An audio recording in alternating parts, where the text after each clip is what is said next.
We've done it. Once again, we've fought through a tough, tumultuous time that we like to call the NBA offseason, where brave soldiers like us must podcast. Despite having no source of news, no source of content, we must be brave in the face of adversity and yap nevertheless. And now, today is Thursday, September 26th, and NBA Media Days are officially back. I think we can say we have reached the preseason start of the year. We did it. They don't understand what we went through. They really don't understand. Listen, it is Nobody so struggles hard. like an NBA podcast here in September. It is so hard. Everybody, listen, according to the fact that there were no trades, not really any leaks, apparently everybody's happy, right? This is the time of the year where if you were ever happy as an NBA fan or a player, you're going to put on your best performance at Media Day. We need the chaos. We need the pettiness that the NBA brings. And listen, we are back. We are back. Without the chaos, without the pettiness, without the shenanigans and random NBA Twitter nonsense, it leaves me with no purpose. Check It's on my just dude Twitter. running. It's It's the just most dudes running inactive around I've in been in a shorts. minute. Exactly.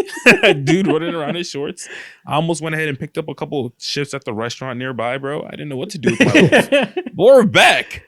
As soon as I see Media Day, I just like in the back of my head, I just feel Stringer Bell just being like, put the word on the street. We back up. Ready to podcast. But yeah, man.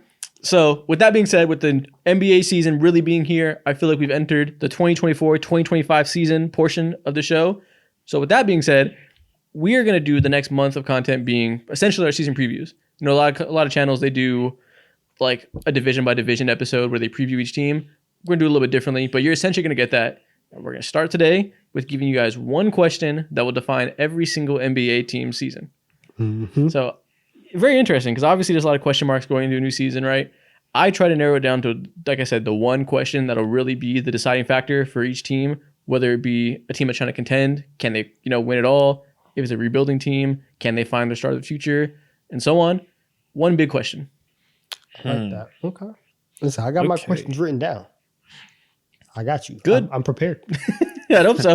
I just want to let you guys know that I'm prepared. Another thing homework? Yeah. that we want to let them know is that if you're listening to this on audio platforms, go ahead, leave us 5 stars, leave a very kind review. Let us know that you enjoy eating these crayons when that time comes. And if you're watching on YouTube, on your little iPad or iPod or whatever it is, No, they got the mini. leave.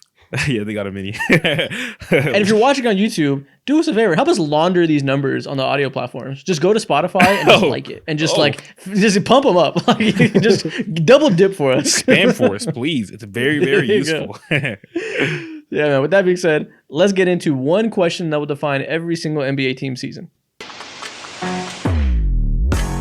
The cranium is crazy. Oh my God. I mean, I really don't know what to say. Crayon eaters rejoice. All right, y'all. So you guys know how it goes whenever we do these episodes where we go through every single NBA team. Each of us has 10 teams picked at random. We're going to take turns going through it until every single one of your favorite teams is talked about. Mo, you can go first. What is your first question and what is your first team? Let's just get this out of the way. The Detroit Pistons. All right. We kind of Lovely. I love that we're starting on the highest note possible. terrible for watch time. But let's just get it out the way. The Detroit Pistons, we kind of alluded to it during our last stream, TD3 Tuesdays at 6 p.m. Eastern time, tap in. We alluded to it when we were talking about Cade Cunningham. And totality-wise for the Detroit Pistons, what is your identity? You need to find something that you're really, really good at, whether it be shooting the ball. Obviously, it's not going to be that. But rebounding, are you going to be good at defense? Are you going to be good at, causing havoc in the passing lanes? Pick something to be good at and lean towards that, bro. Point blank, period. That's a good answer. The question is, what is going to be your strength? What is your identity, like you said? Because their identity last year was just incompetence. Everything Monty Williams did was bad. They ran these awful 2 big lineups that had no spacing. So goddamn well shooting wasn't going to be their identity. And even with 2 bigs, they weren't a good paint defense. They weren't a particularly good rebounding team. They didn't get back in transition and use that size well. Like, they just failed in every single accord. And, they got a new coach coming in that you can, there's, let's say, a mix of opinions about. But he's a guy that oversaw a young rebuilding team in the Cavs, JB Bickerstaff, and made them competent. Whether or not he's going to be a guy that's going to be there long term and is going to be like an elite coach, we'll see. But I guarantee you he knows the same thing you just said, right? They have to find identity and find a strength. What do you think it's going to be? Honestly, you have to sit down and look at the players in your roster and what the cohesive unit would be able to be good at. Now you sit down and you're like, okay, Ron Holland, Jaden Ivey, and then you have Amen Thompson. Fantastic athletes, some of the best athletes at the guard wing position that the NBA has to offer. And then around that, you have obviously the centerpiece in Cade Cunningham. So honestly, when I see this team, they need to be fast as shit. They need to run up and down the court. There's no reason why they shouldn't be top 10, top 5 really in the NBA in pace. Even though Cade Cunningham, who is the lead ball handler over there, isn't the most explosive guard or whatever, you sit down, you can look across the other conference in the Western Conference with the Luka Doncic on Dallas Mavericks. As soon as they added Kyrie Irving and Jason Kidd, did his thing, they were one of the fastest teams in the entire league. And Luka Doncic, as you all know, is not one of the fastest players in the league. Yeah. Those two things don't equate. It's just play style overall, and that whole thing needs to be revamped.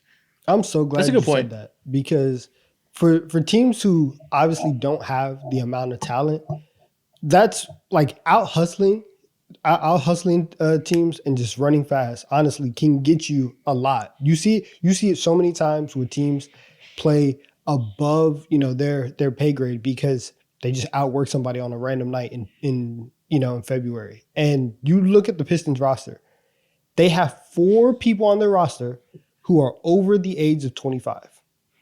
This is a young team. Y'all should be running every day. There should be nobody who's saying I'm tired, right? There's limited back-to-backs.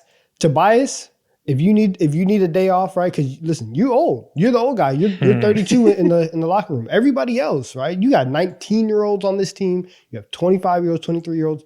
Everybody should be running. So I think, that's a perfect point, Mo. Like they need to be a track team this year if they want to, find a little bit of success. Because then I think from there, once you start playing fast and you kind of spread things out, then you give everybody more space to figure out individually what you're good at. And then as a front office, you can build off of that.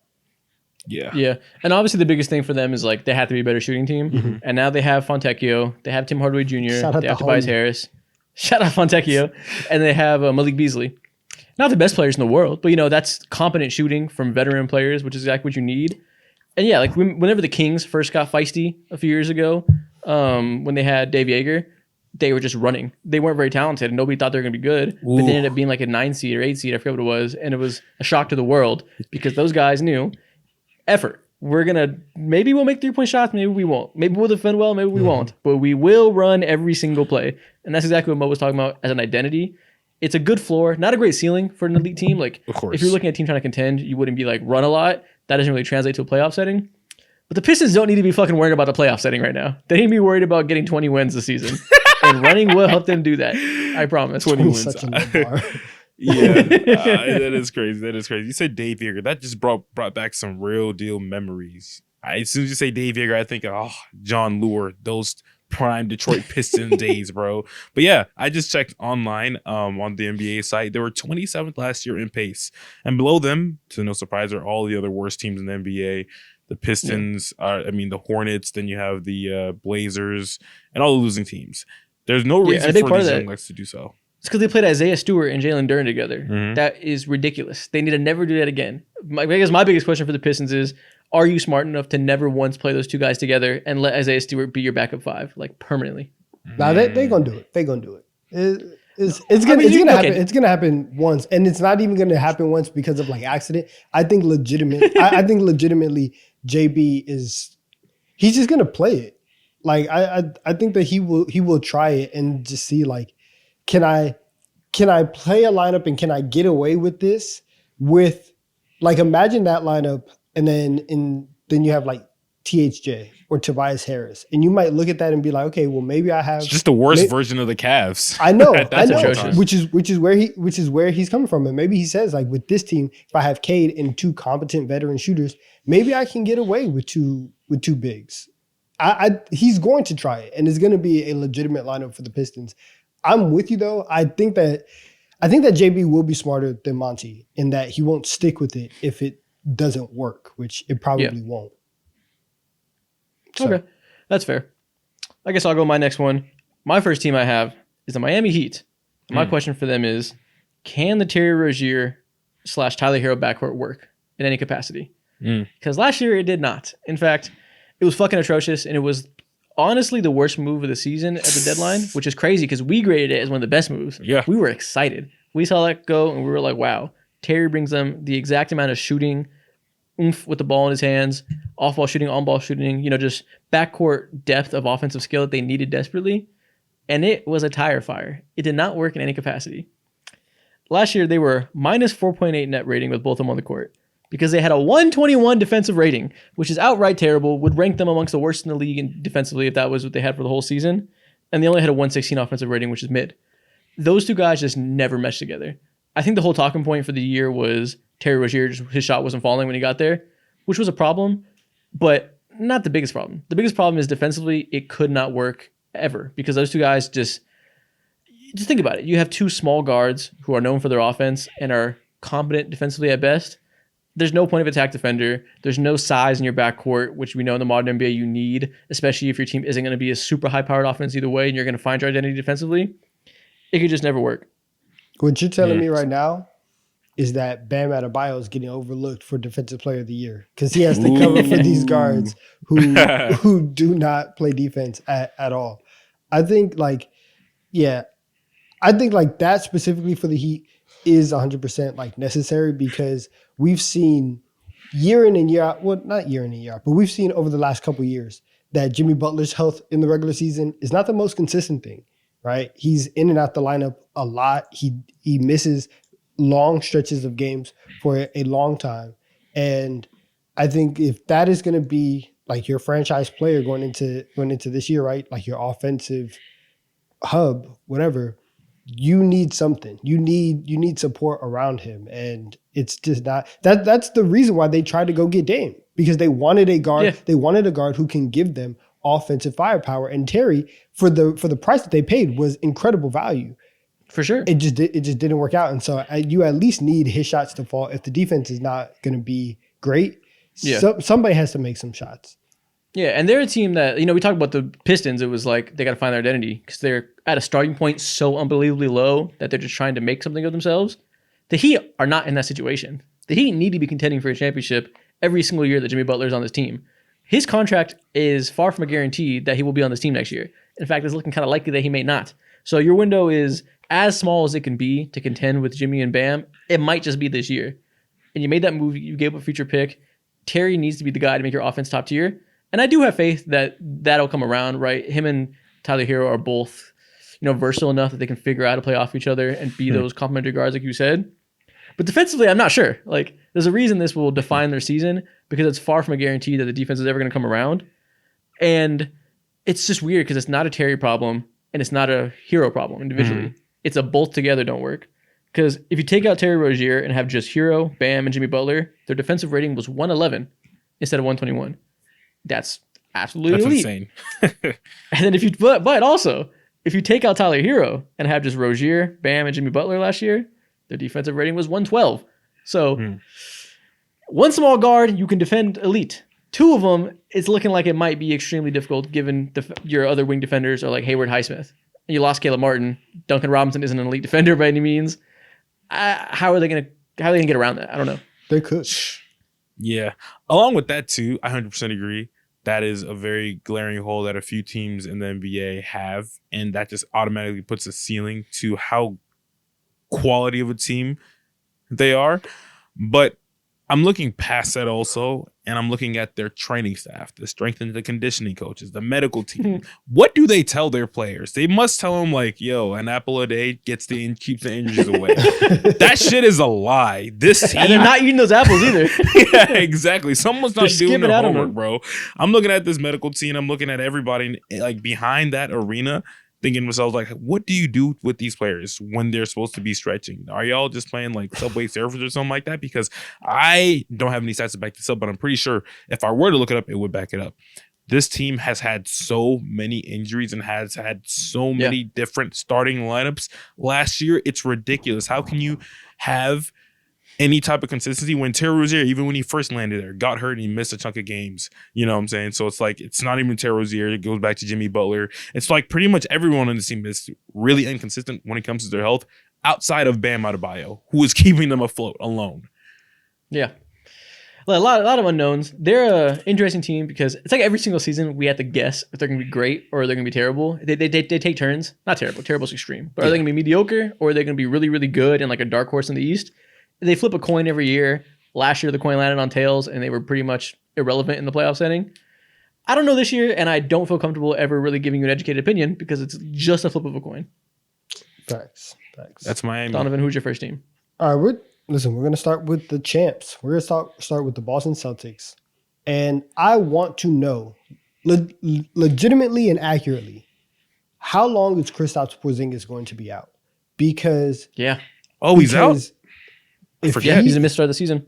If he is not there, right? Obviously, you have to go into your bench. Al Horford is at a stage in his career where, and you saw it a lot in the playoffs. They played him a lot, and teams were like, "Hey, Al, come here, come here, come guard." And it's like, let me talk to you real quick. Exactly. Listen, I'm not trying to fight. I just want to talk.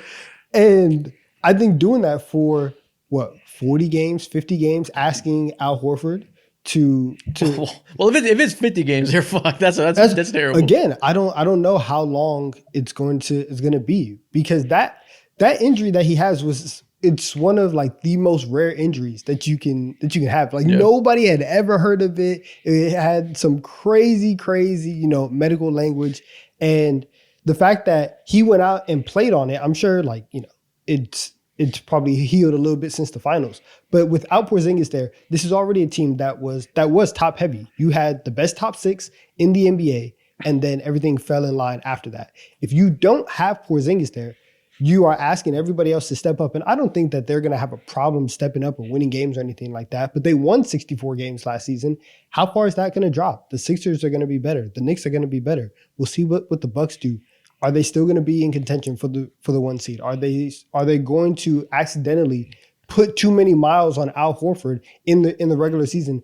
Are they going to find the depth that they need to? Luke Cornett, he is disrespecting you, and I will not sit and tolerate it. You have not seen Luke Cornett before. It's really all of the questions that come off of the absence of Porzingis for them, and so that's all I want to know. Yeah, I guess the question there is, obviously, they're Celtics. They're going to be, there's a reason they're the favorites to win a championship again. They're great and will survive without them to some extent, whatever that looks like. I guess the bigger question is, are they going to really save him for the playoffs? Because let's say he can come back in 20 games. Does he come back in 20 games and play 15 minutes a night for the next 15 games and like really, really go slow so he's 100% available for the playoffs? Because we saw they could win without him last year. They made the finals whenever he was missing games during that run. But it's, he's not super reliable to be there. And I think winning one title without him being a big part of it until the finals is one thing. To have extended success and win multiple chips like they hope to do, you're going to need Kristaps Porzingis to be there. So how are they going to handle that when it's almost a guarantee that you cannot go a complete 82 games plus 16 more in the playoffs with him being fully healthy for the whole time? So do they almost like redshirt him for the playoffs? Like, go really, really slow? You might have to. And that's the question I want to know is how available is he going to be? Because it's going to mess with, it's obviously going to mess with seeding. It's going to mess with do we see a different version of Jason Tatum? We've seen Tatum kind of take a backseat in terms of being like, I have to go out, I have to get 27. And it's been more, listen, all of us are really, really good. And whenever it's the 5 of us out here, or you bring in out whatever, we are some of the best 5-man lineups in the league, and we can just play team basketball. So how much more pressure or expectation gets put onto Tatum and Brown and their plate? It's a very interesting thing that I think that we have to monitor as the season goes on for the Celtics. Yeah. Okay, Mo, who's your next team? Kristaps Porzingis and injury luck. God damn. Anyways, next team, the Houston Rockets. That's a good one. Okay, what's your biggest question? Because they have a lot of questions. There's so many questions that we could ask, and I want to ask you guys what your questions would be also. But my main one, just in general, is that you have to, again, identify and solidify who are the building blocks. I think you have one already in Alfred Sengun, but you need to soon go ahead and just like start figuring out who will be the guys around Alfred Sengun and just the consolidation of the young core. Yeah, exactly. Consolidate a little bit. And I guess specifically, really only thing because again, the question is defining this season. The one player that will define the season, it has to be you have to decide, is Jalen Green your second star? Yep. You said it. I did not want to say it, but that is the truth. And I'm not saying it's he can't be, but all the guys you're going to talk about, they have on the bench, all these other young guards. We know they drafted Reed, Amen, and so on. Jalen Green is the only roadblock there where he's the inflection point. If he's your star shooting guard, that changes who you start at point guard long term. If he's not going to be a star, now you have to decide both backcourt spots. Like he decides which path they go down of the many they have at their disposal. It's very simple. Like I fully agree. I really don't have anything else to say because I've been extremely hesitant to jump on the Jalen Green bandwagon, and I've said I don't think that he's going to be the April version of himself the whole year. So I think I know the answer to the question, but you're right. That is the question for the Rockets. Yeah. I wouldn't say I'm pessimistic about him right now. Like, I'm not optimistic. I also don't think he'll be the March, April version of him where he looks like Donovan Mitchell in a 6'5" frame. But I do still think there's a world where he's their long-term starting shooting guard. But I think for them to reach the ceiling they want to reach, like Reed Shepherd or Amen Thompson, whichever one, has to be like a star point guard next to him. Yeah. And maybe that ends up being the case. We find out this year that one of those guys is ready to take the leap. Maybe they both are, and we have an interesting situation where maybe they're both going to be better than Jalen. We don't know. It's really like they have to go out there and give every single guy an opportunity and figure out who's going to earn. They're really to be their lead guard of the future. Yeah, exactly. I agree. And even outside of that, I think that's like, you're right, that's the inflection point. But even outside of that too, you got to figure out what guys like Cam Whitmore, the Tari Easons of the world, and all the other guys that they have coming off that bench as well. Like, what is the general role for them? Because Tari Eason's really fucking good. He can't be coming off the bench for the next few years of his career. And Cam Whitmore, I'm not going to say he's really good just yet, but he is super intriguing as a prospect who has clear holes in his game, but also, if given the opportunity, in general, will playing alongside consistently great players in Alfred Sengun and Reed Shepherd, who will give him all the spacing in the world, could play a key piece in the future. We just don't know. Dude, these Jalen Green highlights are ridiculous. Look at this layup. No, I know. He's insane in March against terrible teams. I am watching it. I have another question though. Is Fred VanVleet one of the only guys to wear like baggy shorts still? Because I'm looking at the rest of the Rockets. Everybody else got the high shorts. Dylan Brooks is wearing. Look at Jeff Green down there. Look at Jeff Green down there with his big ass shorts. He's 37. We know how he rocks. I'm saying like people who are like in prime age. Yeah. Jared Allen wears baggy shorts. But does that surprise anybody now, does it? He plays with Legos. I know where he stands. Like, hey, respect the Legos. I do respect the Legos. I'm not disrespecting. I'm just saying you do that. I know you do this too. Like it's just Kawhi Leonard is another guy who wears baggy shorts consistently too. But that's on brand. Doesn't surprise anybody. But I feel like Cam Whitmore is probably going to be the odd man out there because let's say Jalen Green is good to some capacity that he can be a starting shooting guard, whether it's a superstar or not, and let's say Amen or Reed, one of them becomes their starting point guard of the future going to the following season after Fred VanVleet kind of goes through his phase of being on this team. You have Jalen Green starting, one of those guards being the guard next to him, probably one off the bench, or maybe one starting next to him if you want to have Amen play like essentially the small forward. I don't know. Mm-hmm. And then you have Tari Eason can be the other small forward there next to Jabari and Sengun who are obviously going to be there. That's your top six. You have 3 versatile guards, 3 versatile forwards, and Sengun. Cam Whitmore doesn't quite fit that as like a go-to scoring small forward unless he really rounds himself out. He can be really good, but I feel like he might need to be good on another team. Like he might be the guy to have to trade for a backup 5 at some point. Yeah, I 100% agree. It's kind of hard to envision him fitting alongside someone like Jalen Green. Those two just naturally clash. And he has a very specific like bruiser, almost Jaylen Brown like type play style to where like he needs to thrive with archetypes only within himself that can exist. Mm-hmm. He needs to have spacing, shooting, and all that shit around him because he's naturally just not that. He's physically gifted. He's a high flyer and all that. It needs to be with the inverse of that in order for him to be complemented. And they already have something like that in Jalen Green. Saul Thompson, although he's like, we hopefully that he grows as a shooter or whatever, like he's naturally not that too. So there's just natural conflicts with him too. So I think it's Jalen Green and Cam Whitmore. What we need to do is we need to trade Cam Whitmore to the Utah Jazz for Walker Kessler. Ew. That's what we need to do for everybody involved. Why do you For some reason, they don't fuck with Walker Kessler, and there's been so many trade rumors forever. Mm-hmm. He could be the perfect backup 5 to Sengun, give you another look. We know they want that.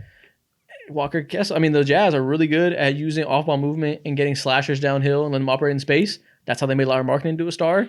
Cam Whitmore would thrive in that environment. He would eat over there. Yeah, Will Hardy backdoor cuts with Cam Whitmore catching lobs of that bounce. That would be crazy. Now that move mountains. What's your next player or team?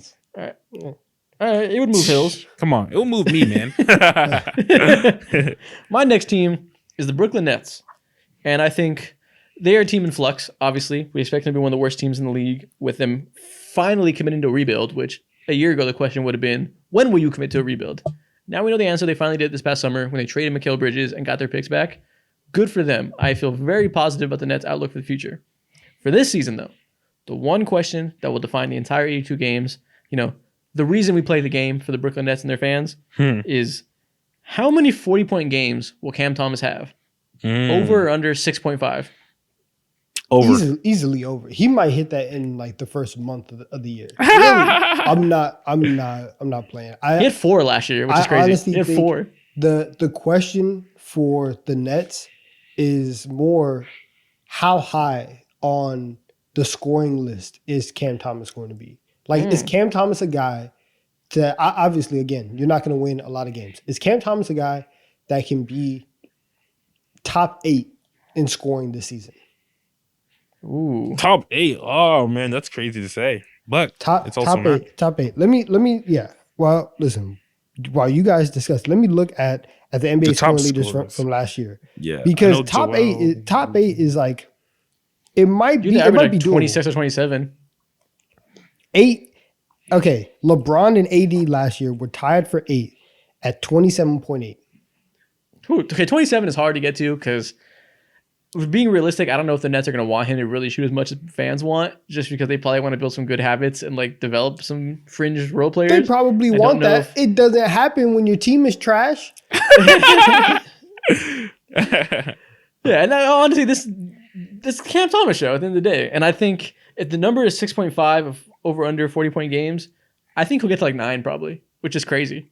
I'm hammering the over. Yeah, good for them. They have Cam Thomas, and some younger fans love him and think he's like a future star. I hope they're right, because it'd be cool as hell if we had this vintage bucket getter that was such a bucket getter he could become a star with it. I don't know if I have stock in that necessarily. So can he be Steve Francis? Let me know. Type shit. I don't know. But they have him and they have Claxton and a bunch of guys need to get traded. We'll see. There's not much to talk about with them. It's really just what happens to Cam Johnson, what happens to Dorian Finney-Smith, Dennis Schroeder. Wait and see. But in the meantime, while we're waiting and seeing, we're going to watch some vintage Cam Thomas buckets. All right, and I'll say this. It looks like the line in the sand is Jason Tatum at 14. Jason Tatum averaged 25 points per game last season. He had 14 40-point games? No, I'm just saying in general in terms of like the scoring list. Oh. Because like right under, it's Tatum at 14, Chris Middleton at 24 points. Oh, wait, time out. This is the playoffs. Okay. I looked at that wrong. Okay, number eight last season, De'Aaron Fox, 26.6 points. Can Cam Thomas do that? I think he can. These are conversations we can get into. I think he'll average like 24.8, maybe 25.2, something like that. I was about to say, I was like, dang, the 15th leading scorer? Yeah. He's Lonnie hooping. Walker's no longer on this team no more. Mikal Bridges is gone full time. So buckets have to go up. They have to go somewhere. Ben Simmons is on that team now. You think he's playing or shooting the ball? The He's leader not. shot attempts. Killian Hayes is going to be on the court. That equates to negative buckets being given. Cam Thomas is going to be in heaven. It's going to be lovely. Yeah. I'm so happy he's on my fantasy team. I'm going to keep him. I hate you. All right, Donovan, what's your next team? Who are we going to go to? We're going to go to the Charlotte Hornets because it's a very, very simple question. There's one question: can LaMelo stay healthy? Outside, that's the only thing. Outside of that, it is. If you want to move aside from that, what does Brandon Miller's development look like this season? But they're at a point, and I actually no. We'll go away from all of that. What does Salon look like? Okay. Ooh, yeah. okay. LaMelo Ball is like obviously the answer. Yeah. So let's do something aside from that. Aside from LaMelo Ball's ankles and the versatility of that. Yes, but what does Tijane look like? Because a lot of people, including us, made fun of the Hornets for drafting him at 6, and not even necessarily because he was the pick, but it was because of the process in which they got him. Because they could have easily traded back to get him. And so, but I think that has been misconstrued with, oh, that was a bad pick at 6. And it's like, your team is still very young. You guys didn't win a lot of games. You're not going anywhere fast anytime soon. So you do kind of have time for a project. Can he come out in the first year and prove people wrong and show all of, the raw talents that he had that made him an interesting prospect? Can we see flashes of like, oh, okay, in 3 years, he'll be good at this. And in 2 years, this is the strength that he can build on. I think that, obviously, aside from LaMelo, is a really big question for the Hornets. Yeah. Okay. I think the one I think about is, can Charles Lee make them a competent defense? Because Charles Lee was the assistant of the Boston Celtics and widely known as a very defense-first coach. He's very big on, what's the word? Slapping the floor? No, not necessarily. He's very big on like fundamentals, I should say. And like he's thought to be hired to try to reel these young guys in and get them playing the right way. And then has to start and stop a defense. We know that LaMelo can run up the court and do his globetrotter shit and be an incredible offensive player. With Brandon Miller thriving next to him as a second young star, hopefully that can be exciting offensively. They have to be a competent defense. And I ask this because if Charles Lee can make the perimeter defenders be competent, I think that Brandon Miller and Mark Williams can be a really strong defensive duo if you have the competent pieces around them. Mm-hmm. Mark Williams is, I think, probably the most underrated big in the league right now. He has the longest wingspan in the league. He's a great rebounder. He's a good lob catcher, and he can block shots. And I think if you put a good infrastructure around him and allow him to thrive and really develop in the pick and roll and weak side help, do all the things that a young big has to develop mentally, he might be a guy that we look up and we're like, oh, he's the guy that made them into being like an actual legit elite young core that can be a contender in the future. Now, sadly, Mark Williams, as great as he is, has never the same issue as LaMelo Ball, but probably even worse. Dude played like 43 games last season and maybe like 19, 20 games the season before that. He is allergic to the basketball court, bro. And he's big on the PTO. Yeah, exactly. And he's just as pivotal in some ways when it comes to the Charlotte Hornets eventually finding some type of identity in their defense, because like you guys said, he is that, considering how he is super fundamental in his game. Super simple as a bit. I think with the right coaching, he can be like a longer Jared Allen with the right coaching. Like his ceiling is that high. Like he can be a borderline all-star level guy if everything goes right and he has a coach that really empowers him. He honestly, he should be closer to the conversations with Brandon Miller. And obviously Brandon Miller is the scorer. Like he's higher ceiling, but Mark Williams is not super far behind in terms of importance to this team. Yeah, exactly. He just needs to goddamn stay healthy. Yep. It's that whole division where it's the Heat, it's the Hornets. Everybody's like, can please stretch, live, survive? Can you just stretch? Okay. Speaking about Mark Williams, let's just keep this topic onto bigs. My next team is the New York Knicks. Who are these bigs? Who are these bigs?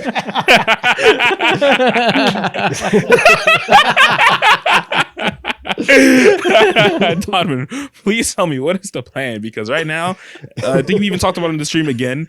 You have Jericho Sims, nice hair. Such a good reference. You have Julius Randle, power forward, not traditionally a center, but we've seen him run that at times. Mm-hmm. And then Mr. Robinson, who tends to be unhealthy a lot of the time. Who are these bigs? Yeah, the back of five is definitely the defining question, because we know they're going to have maybe the best wing defensive duo in the league with OG and Mikal Bridges. That's probably going to be that. We know Jalen Brunson could lead the offense as an isolation scorer. Josh Hart is going to do his Josh Hart things. DiVincenzo in the same batch with Josh Hart, doing their role player stuff, filling the gaps as a shooter and defender and all that. Mr. Robinson can be your starting 5 with Isaiah Hartenstein No, gone. He can. For 12 games in a row before he misses games. Because we know, as great as he is, as much as we like him as a player, he's guaranteed to block hella shots and he's guaranteed to miss hella games. Damn. That's the Mr. Robinson experience. And it's like the Kristaps saying, can we get him healthy for a playoff run? It'll be pivotal in deciding things, but to do that, you're going to have to fill some innings in the regular season. It's going to be some small ball Julius and OG against certain teams that don't have big bruisers. But you have to think, whether it be buyout market or trade deadline, they're going to acquire another big. Like, that's almost a guarantee, right? Yeah, and I think like as long as the Knicks don't play the Sixers and Joel Embiid and him being like dirty, like Mitchell Robinson can make it through a playoff series and he can make it through a playoff run. But I agree with you. Like, they're going to be in the buyout market for sure, and I'm not sure if the Knicks would do it, especially at this time, because the vibes are so high. But are you going to make another like midseason trade and get one of these guys out of here? Are you going to? There's still some flexibility with the draft picks, but like, can deucing a pick get you? You know, like I was going to say, can that do something to where you get a big, you can still maintain the Nova guys and still have all of your talent. And honestly, with the contract that Deuce is on and the way that he performed in the playoffs, it makes sense. Like, I don't know if there's going to be, like, there should be space for him, but you look very quickly and it gets kind of crowded. And so, yeah, but you also seen have a lot of team- injury-prone guys in there. He could be a good asset. Yeah, I never seen a team beg for Yusuf Nurkic so bad. But if you want him, you can have him. I've seen people online talk about, you know, the Knicks making a move for Vooch and trying to see if that happened. That's something that I've seen on the timeline. You need to block them. Block those motherfuckers. Vooch, his expensive ass. Oh, yeah, he's less paid now, but still expensive for what you get from him. Like, y'all for sure can get beef stew from the Detroit Pistons easily, and he seems like a New York Knicks type player. Go get Goga from the Magic. Like, there's so many other. We were in talks to get him in free agency, and he ended up, you know, re-signing. But I don't know. We said on Deuce McBride would be awesome on the Magic. That'd be a good win-win. We said on the stream that like that is my number one thing on my NBA wish list this season is just to see the Knicks get a center, because if they do, they are now up there with one of the most complete like rosters in the league. And so yeah, we'll check back in around December, around Christmas time, to see if like what's on the tea leaves. But I'm with you. That is the big question for the Knicks this year. Yeah, I think we as a NBA media fan base and everybody kind of has a bad habit of overrating depth a little bit and really like over prioritizing what that means for a contender. It matters, but at the end of the day, like, your top 6 is what really defines can you be a contender. And all the teams that get touted for having elite depth, even though they don't necessarily have stars, don't often really do that much. The Knicks kind of have both, but they're lacking that depth in a super important spot. So I care about front court depth of them more than I would in most other contenders, just because all the guys I have there are injury prone. Mitchell Robinson, kind of glass. Julius Randle has missed some time as of late, a few seasons. Like last year he was hurt in the playoffs too. You're right. Yeah, not necessarily an injury prone guy, but as of late, you know, with a guy that's approaching 30, sometimes they're not injury prone until they are. So we'll see where that goes. OG, very much glass. He always misses small amounts of time. So those are the most important front court players. Actually, let me rephrase that. Those are the only front court players that could defend 5s in some capacity, and they're all injury prone. So for them, depth matters more than it would for most contenders. Who are these bigs? So it's the question we have to answer. Okay, speaking of depth and not being exciting, let's talk about the Golden State Warriors as my next team. PU. My question for them is, can Jonathan Kuminga be a star player? Like, not can Jonathan Kuminga average 20 for you? Not can Jonathan Kuminga make up some of Klay Thompson's missed shots that he is no longer there to take? Can Jonathan Kuminga be a star? Because if he's not going to be a capital S star for you, your future is, or at least near future, is bleak for this coming season. I appreciate the depth they added. I appreciate the DeAnthony Melton addition, Kyle Anderson, Buddy Hield, all these guys that Kevin are Knox. good role players. Kevin Knox, we'll see what they can do with him. Small ball 5, maybe. We'll see. They have a lot of guys that could be interesting. But none of it fucking matters if your second best offensive player is Brandon Pajemski. I think Pods is very good and is going to be a good role player for a very long time. I'm not really of the opinion that he's going to be like a star shooting guard, like he's going to be a good glue guy for a long time. Like he can be Dante DiVincenzo, which is a high level player that you get as a steal with that pick in the draft. But listen, no Klay Thompson. Andrew Wiggins has been MIA for several years. We'll see what happens with that. We know the personal stuff is whatever. We'll see where that goes with him. Draymond Green is just Draymond Green at this point. Very good defensive player. You don't want him to be a key part of your offense as a scorer. That means Jonathan Kuminga has to make a leap. And if he doesn't make a leap, you were looking to simply put, if he doesn't make a leap as a star, you're wasting another season of Steph Curry. Oh, listen, that season is wasted. Damn. that season is gone. I know the writing on the wall when I see it. They gave him $63 million for a year. They said, listen, understand the game. You're gonna come out here. We're gonna just run around, play some basketball games, and you're gonna get the Kobe treatment. You will have the opportunity to make as much money and take as run around, play some basketball games, and take as many shots as you would like for the rest of your career. And you don't have to move cross country. Now, are you gonna win the title? Absolutely not. But you will have the memories and you have the appreciation of the fan base. And at this point, for a guy who's 36, the Warriors are telling him that's all that should matter to you, because they're not going out and making aggressive moves to bring in another star. And at least from my perspective, I don't think Kuminga, capital S star, that is very, very lofty to ask of him. Can you be on to make that kind of jump? Yeah. For me, I don't know if I expect it. Yeah. For me, when I sit down and think about Kuminga, like my question to you is, what does a star version of Kuminga look like, Isaac? What is that? Yeah. So he's been a very good slasher to the rim. He shoots like almost 70% on the rim consistently. So that's going to be there. I fully believe he'll be one of the best slashing 3-4, we'll call it combo forward in the league. That has to be there to a higher volume. He has to continue to do that, while the 3-point shot has to be more consistent. We saw some months last year. I made a video on my channel talking about like, oh my God, are the Warriors back right now? Because he was playing out of his mind, averaging over 20, because that catch and shoot 3 was really falling at around 40%. That's going to have to be consistent, because I don't think he's going to be a great passer at any point of his career. Maybe he'll be competent there and get better, but I don't really see that being a big improvement. So he has to be a guy that can spot up from 3 really well, and then you respect that. So he uses that slashing to attack closeouts and kind of be like a almost Larry Markkinen type player, where obviously Lowry, and that's a bad comparison. Larry Markkinen is more 3-point oriented, but his big thing that makes him a star with the Jazz is that you respect the shot, and he's amazing at attacking closeouts and getting downhill. Kuminga has to kind of adopt that same approach, where he's an off-ball shooter that can be a release valve scorer. It has to look kind of like that, I think. Yeah, I mean, like with his game specifically, it's so interesting when it comes to your traditional forward, because if you're not like putting shoulders into people's chests like Zion, putting up 27 and just being the greatest rim finisher of all time, you have to compensate in other ways. You have to make up for the lack of spacing that you don't provide in other ways. And he can't do that because he's not like someone like Jalen Johnson who has like passing chops and stuff like that. Yeah. He's not like... And he wants to play like that, though. That's the problem, is that he's very ISO heavy right now and wants to attack off the elbows, which should and can be a part of his game. But I think it has to start with the off-ball stuff I mentioned, the Larry Markkinen-ish stuff, and then you go to that on-ball stuff on the elbows in small portions. Kind of like we saw with Andrew Wiggins in that finals run. He was mostly being a catch-and-shoot guy, mostly being a cutter, and when needed, he can get a bucket and hit those tough mid-range shots. I think that's the evolution we need from Kuminga. You know how he could have gotten there? How? Tell me. By going to Utah and getting traded for Lowry in the offseason. But the Warriors, it couldn't happen. They couldn't get it done.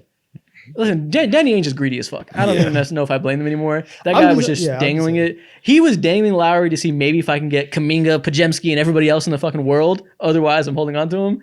He's just a greedy guy. I don't blame the Warriors anymore once I heard more details about what Danny Ainge was asking for. It is what it is. When it comes to Kuminga, I don't think he... I think he has life. Throwback. I think Kuminga has life as being somewhat of a shooter, because looking at his free throw percentage over the last few years was at 68% rookie year, 65%. last year, and he jumped all the way up to 75%. Now, it's only on 4 attempts, but he has shown real life of growth. And also on top of that, too, he did improve as a 3-point shooter, considering the amount that he took last year. Actually, like I said, he showed he did not. He showed flashes. He did, but then he didn't. It was very inconsistent. Like he had times in the year where he showed that, and you can believe that to be something we see more and more consistent as years go on. But it has to be consistent. And I think more importantly, like I mentioned the shooting off top, it has to be the style of play change, I think. That he has to really hit those threes and make that be a focal point of how he plays, I think.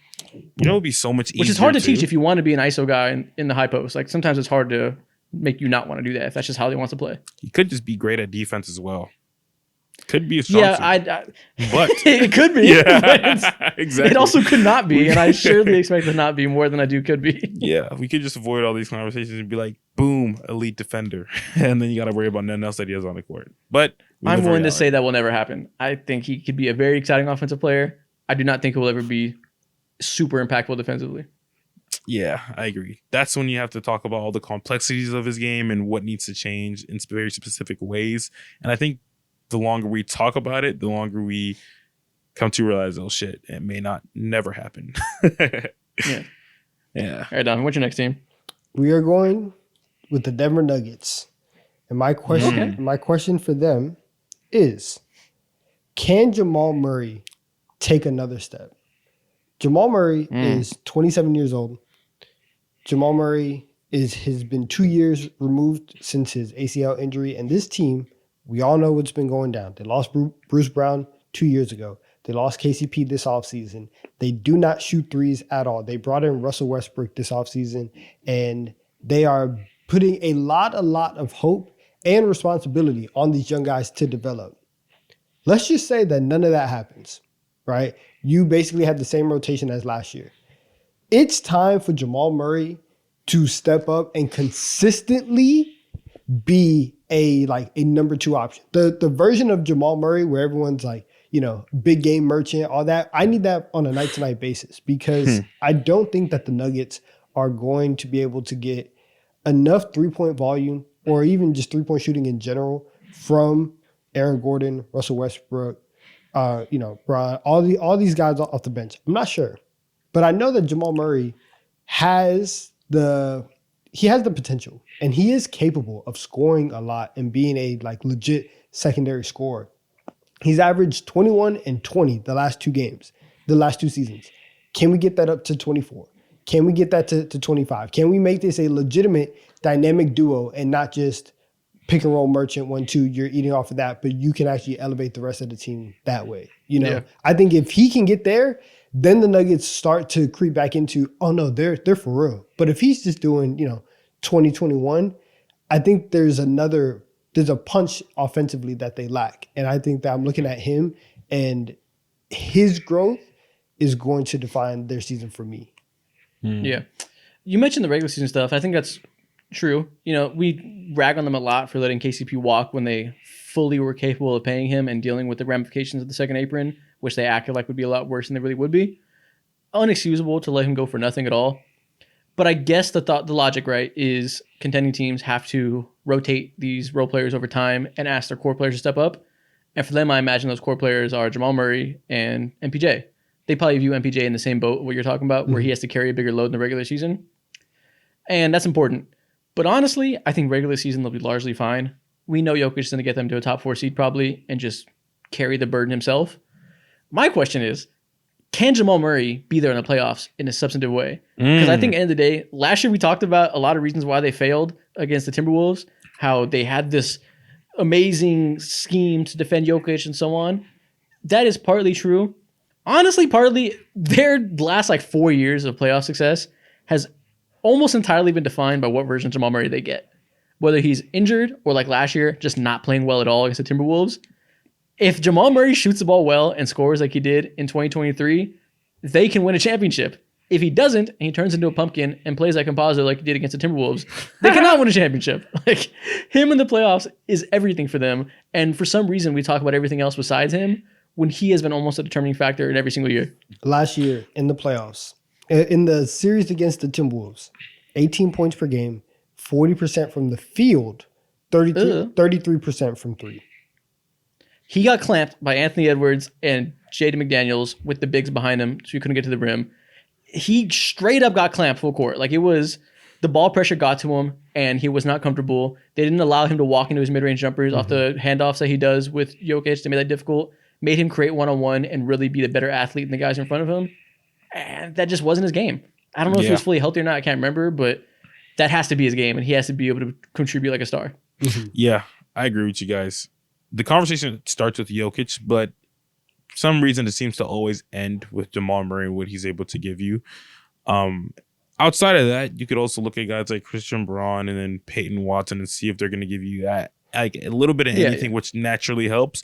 But for sure, that's the obvious part. Russell Westbrook, as days go on, I'm more and more intrigued with what he can go ahead and give them on a night-to-night basis, specifically on the defensive end, if he can look like what Bruce Brown looked like just 2 years ago for them. The rebounding's obviously there for us. The defense, when he's super locked in, can be there if it's given to him as a specific role. I look at that and I'm like, okay, you can possibly play pivotal minutes if you're confined in a box. Your game is confined in a box. Now, we're talking about Russell Westbrook here. That never has happened throughout the history of his career, no matter where he is or who he's playing with. We played with LeBron James. Do we think Nikola Jokic or Coach Malone is going to go ahead and make him, reduce his role? Yeah, probably not. But we'll see. Russ is very interesting for me. Okay. What's your next team? So let's go ahead and stay in the Western Conference. My next team is the Los Angeles Lakers. My biggest question is, for the love of God, can you guys not be average and shoot more threes? They were the most, they were like, basically, I didn't realize it, but the most average team in the NBA last year. They were middle of the pack offense. I think they were like 14th or whatever, and 15th. Yeah, 17th offense, and I think they were 15th or something like that defense. Yep. Cool team, but not cool when you have two of the top 10 players in the entire NBA on your side. Nothing much has really changed for them roster-wise, and all this is dependent on is, of course, like internal growth from the Austin Reeves. I don't know if you want to say D-Lo's of the world because he's pushing 30. Max Christie. Yeah, the Max Christies. And what's that white dude's name again, Isaac? Say his name. Dalton Connect. Who? Dalton Connect. That dude. Yeah, Dalton Connect. Our Lord and Savior. Exactly. I'm interested to see how much different this offense looks under JJ Redick's eyes. Yeah, honestly, the biggest question is, what is JJ Redick going to do with this team, I guess? And for you, the biggest important part you mentioned is the three-point volume. That's huge. That is obviously really important. What bothers me the most when I look at the Lakers' numbers from last year, they were 27th in transition defense and 29th in offensive rebounds. So they didn't crash the boards and get second-chance points. But they also didn't use that lack of second-chance points to get back and prevent teams from killing in transition. They sucked at both. And that, to me, is almost that decision right there, between whether they're going to crash the board to get back, that's to me the clearest sign of coaching. You can coach both those things.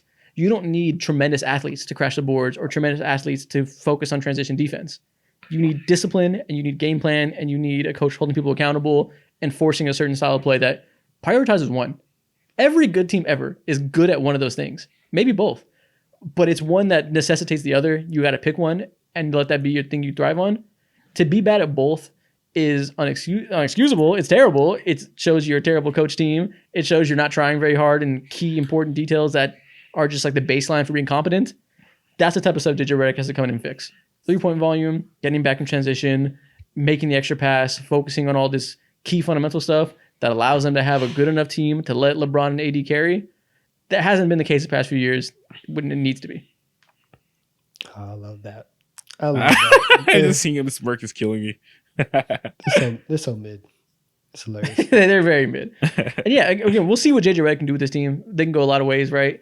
He's talked about making AD more of an offensive hub. That should be interesting. He's talked about Rui Hachimura having to really be an important defensive piece for them. That doesn't excite me, but it needs to be the case if they're going to be good. He has to be a good defender.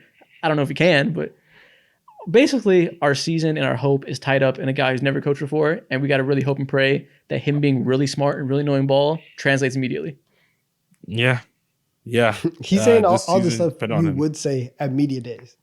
Like, But he's right though. But remember, like Darvin Ham came out and was like, AD is gonna shoot 6 threes a game. Yeah. Like, But see, that was dumb. We knew in the moment that was fucking dumb. That's the difference. Is that Darvin Ham said things and they weren't that smart.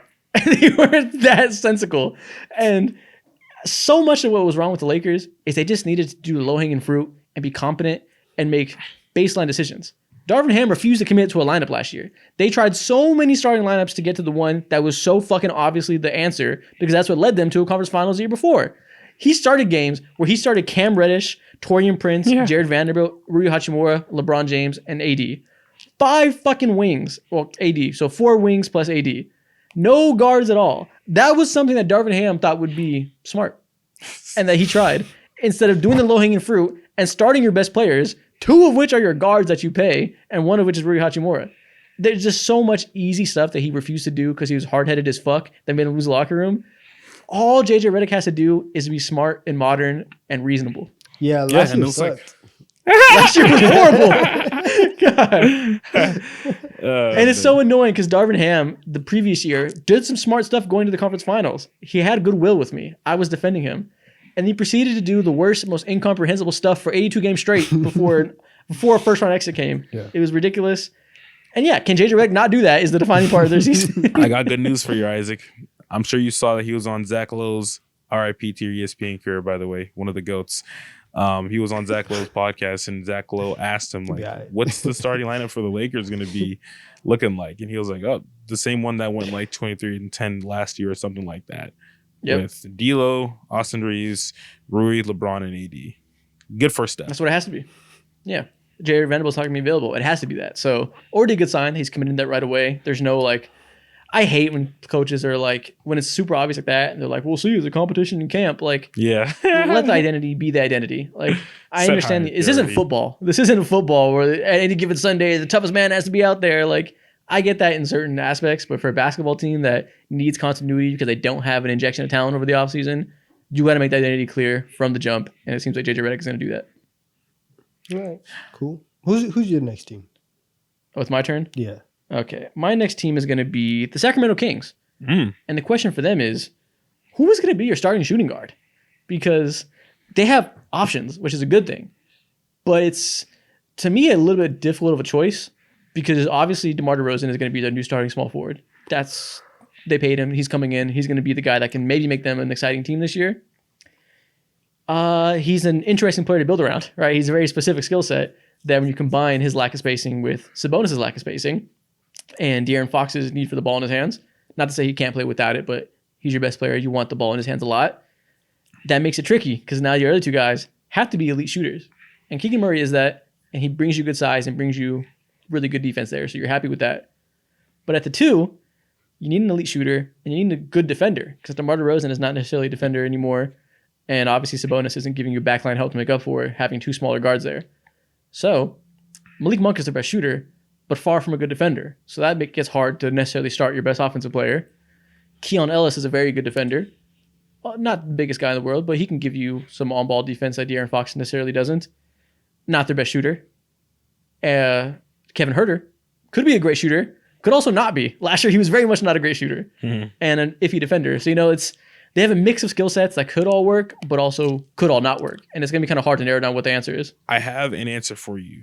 Take the Okay, let me 3 hear of those dudes, put them inside a meat blender, and then get a new human body like 6'5", 6'6", inject their juices into this one, and boom, Juices. you got the perfect 2 guard alongside De'Aaron Mikal Bridges Fox. comes out.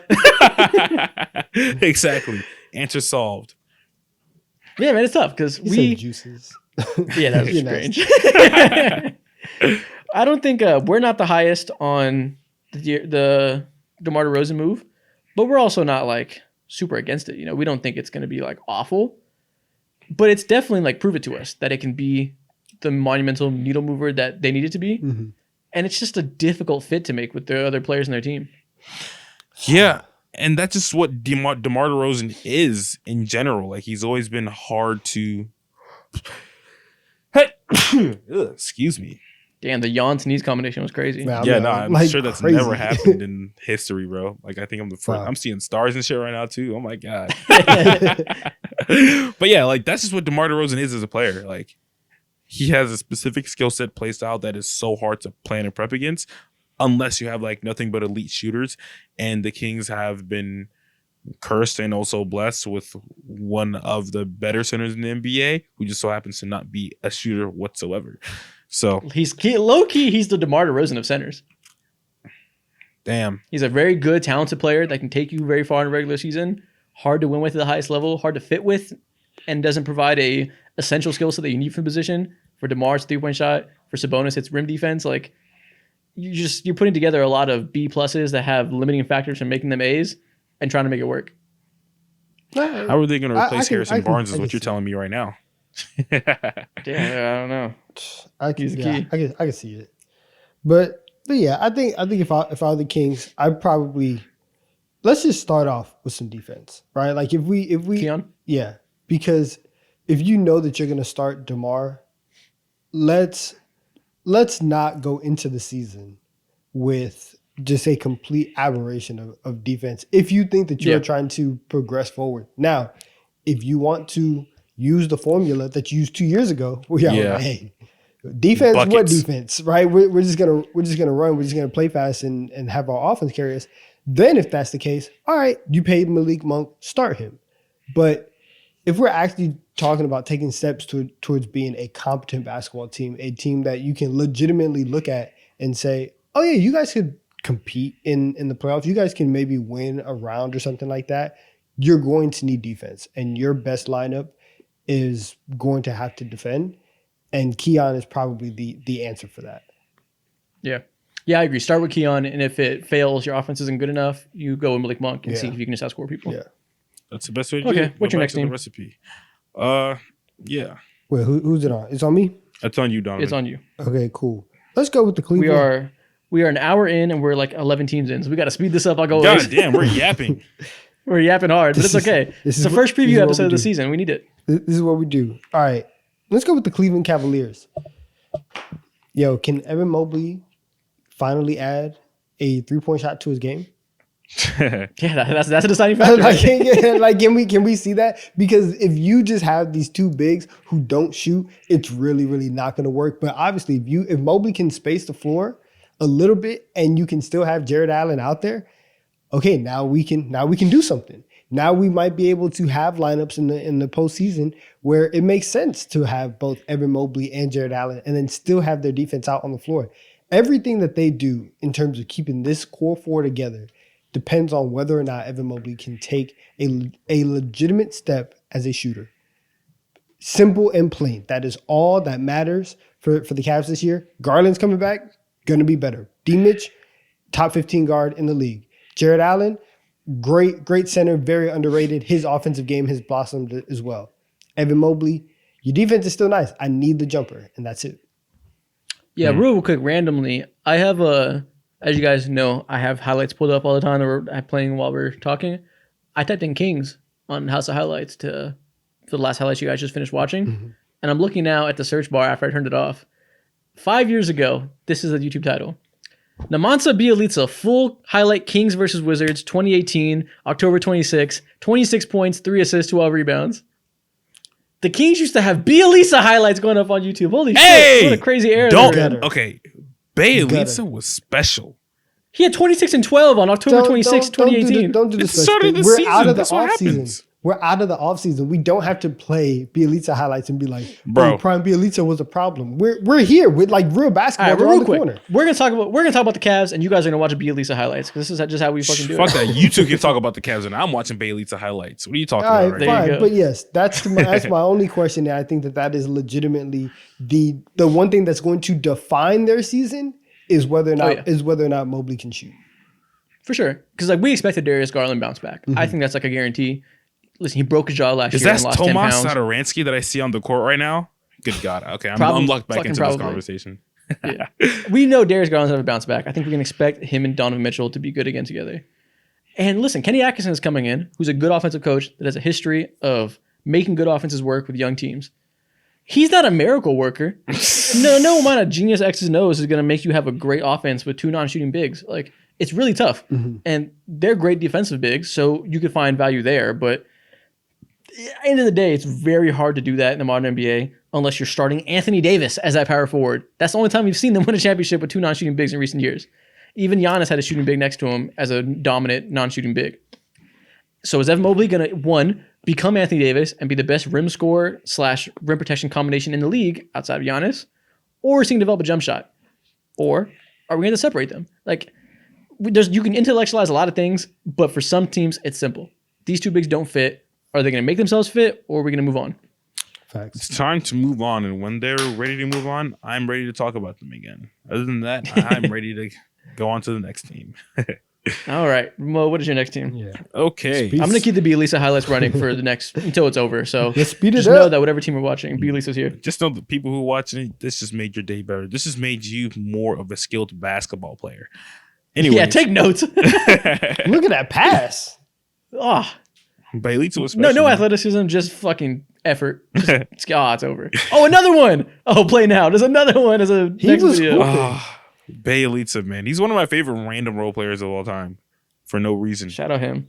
Okay, so my next team, the Phoenix Suns. We can keep this like relatively short if we want, but super complex team because they have a myriad of guys who do similar things with Bradley Beal, Devin Booker, and KD, and they have pretty much no depth behind that. But the probably the best late signing in the entire NBA that no one seems to care about is that they picked up Tyus Jones, and he's one of the most stable and consistent point guards that the NBA has to offer.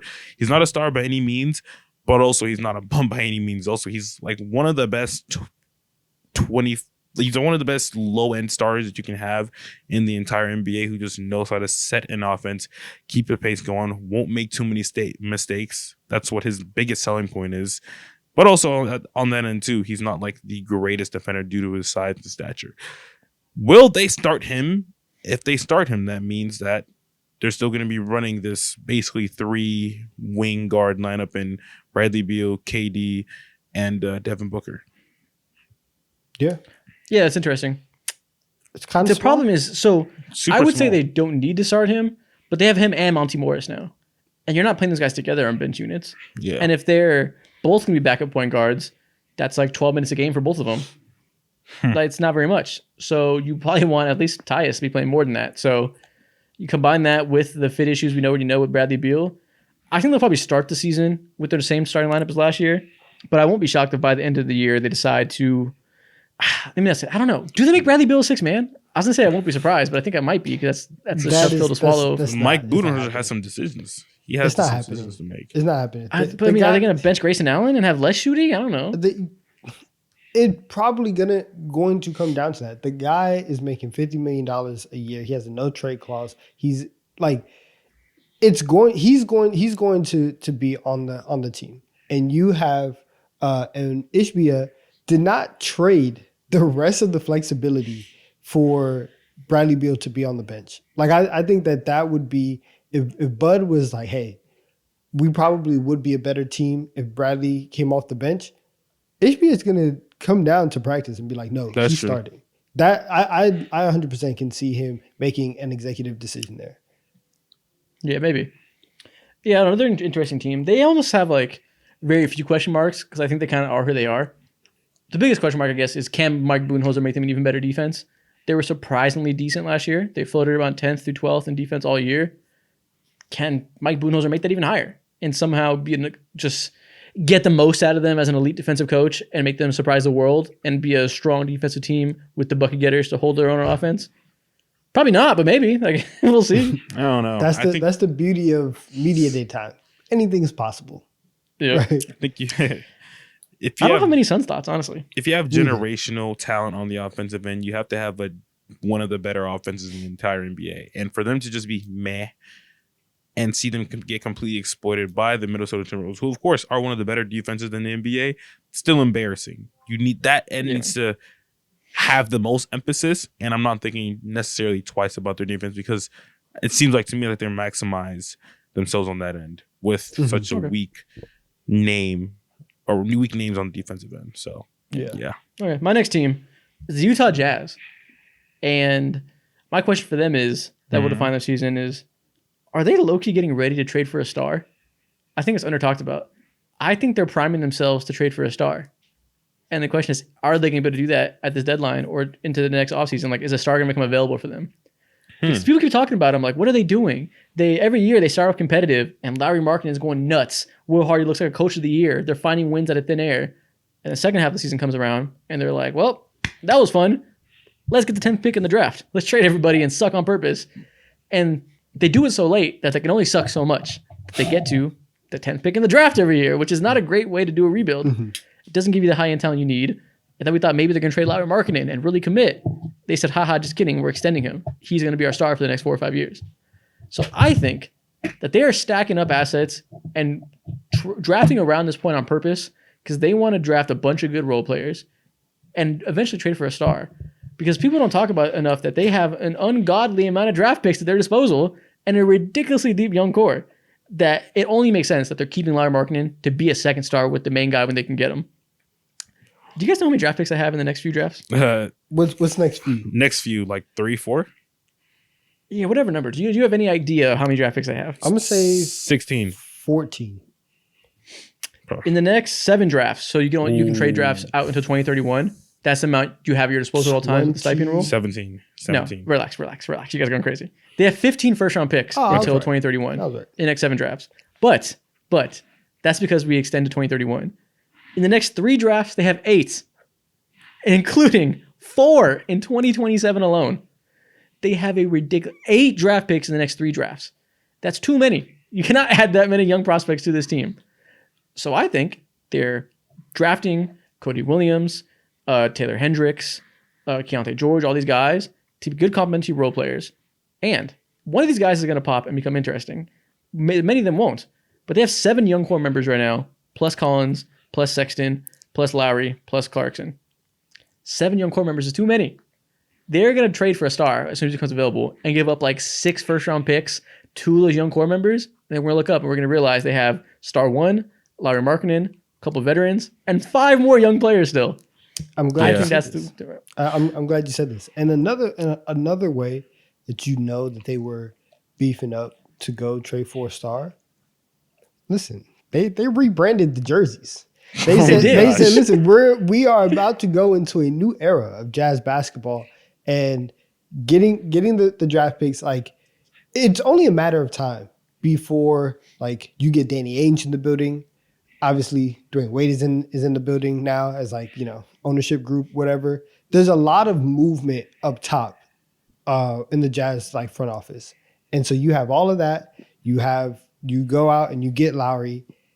I'm with you. I think pretty soon, like, a star is going to be available. And you know that, like, for Utah, nobody's ever going to pick to go to the Utah Jazz. They have to make that happen. And Danny Ainge is going to look like a finesser to whoever, because he's going to be like, oh, look at all these picks, and just dangle them out in front of any, sorry GM, and then go get the star. So I think the question to your answer is yes, they are like beefing up to go get another star. Yeah, I agree. That seems like the most obvious thing to do for them at this point in time.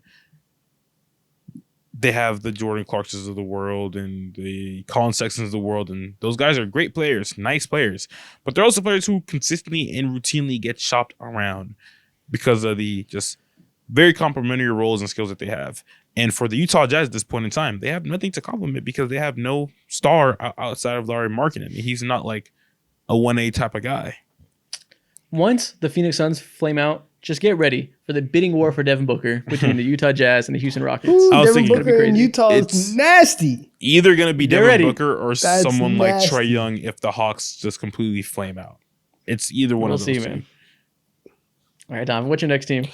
We're going to go to the Dallas Mavericks. And there's been a lot of talk about their defense this offseason because Derrick Jones Jr. has left. Klay Thompson is in the building now. And obviously, like, we all expect for Klay Thompson to play a pivotal role in this team.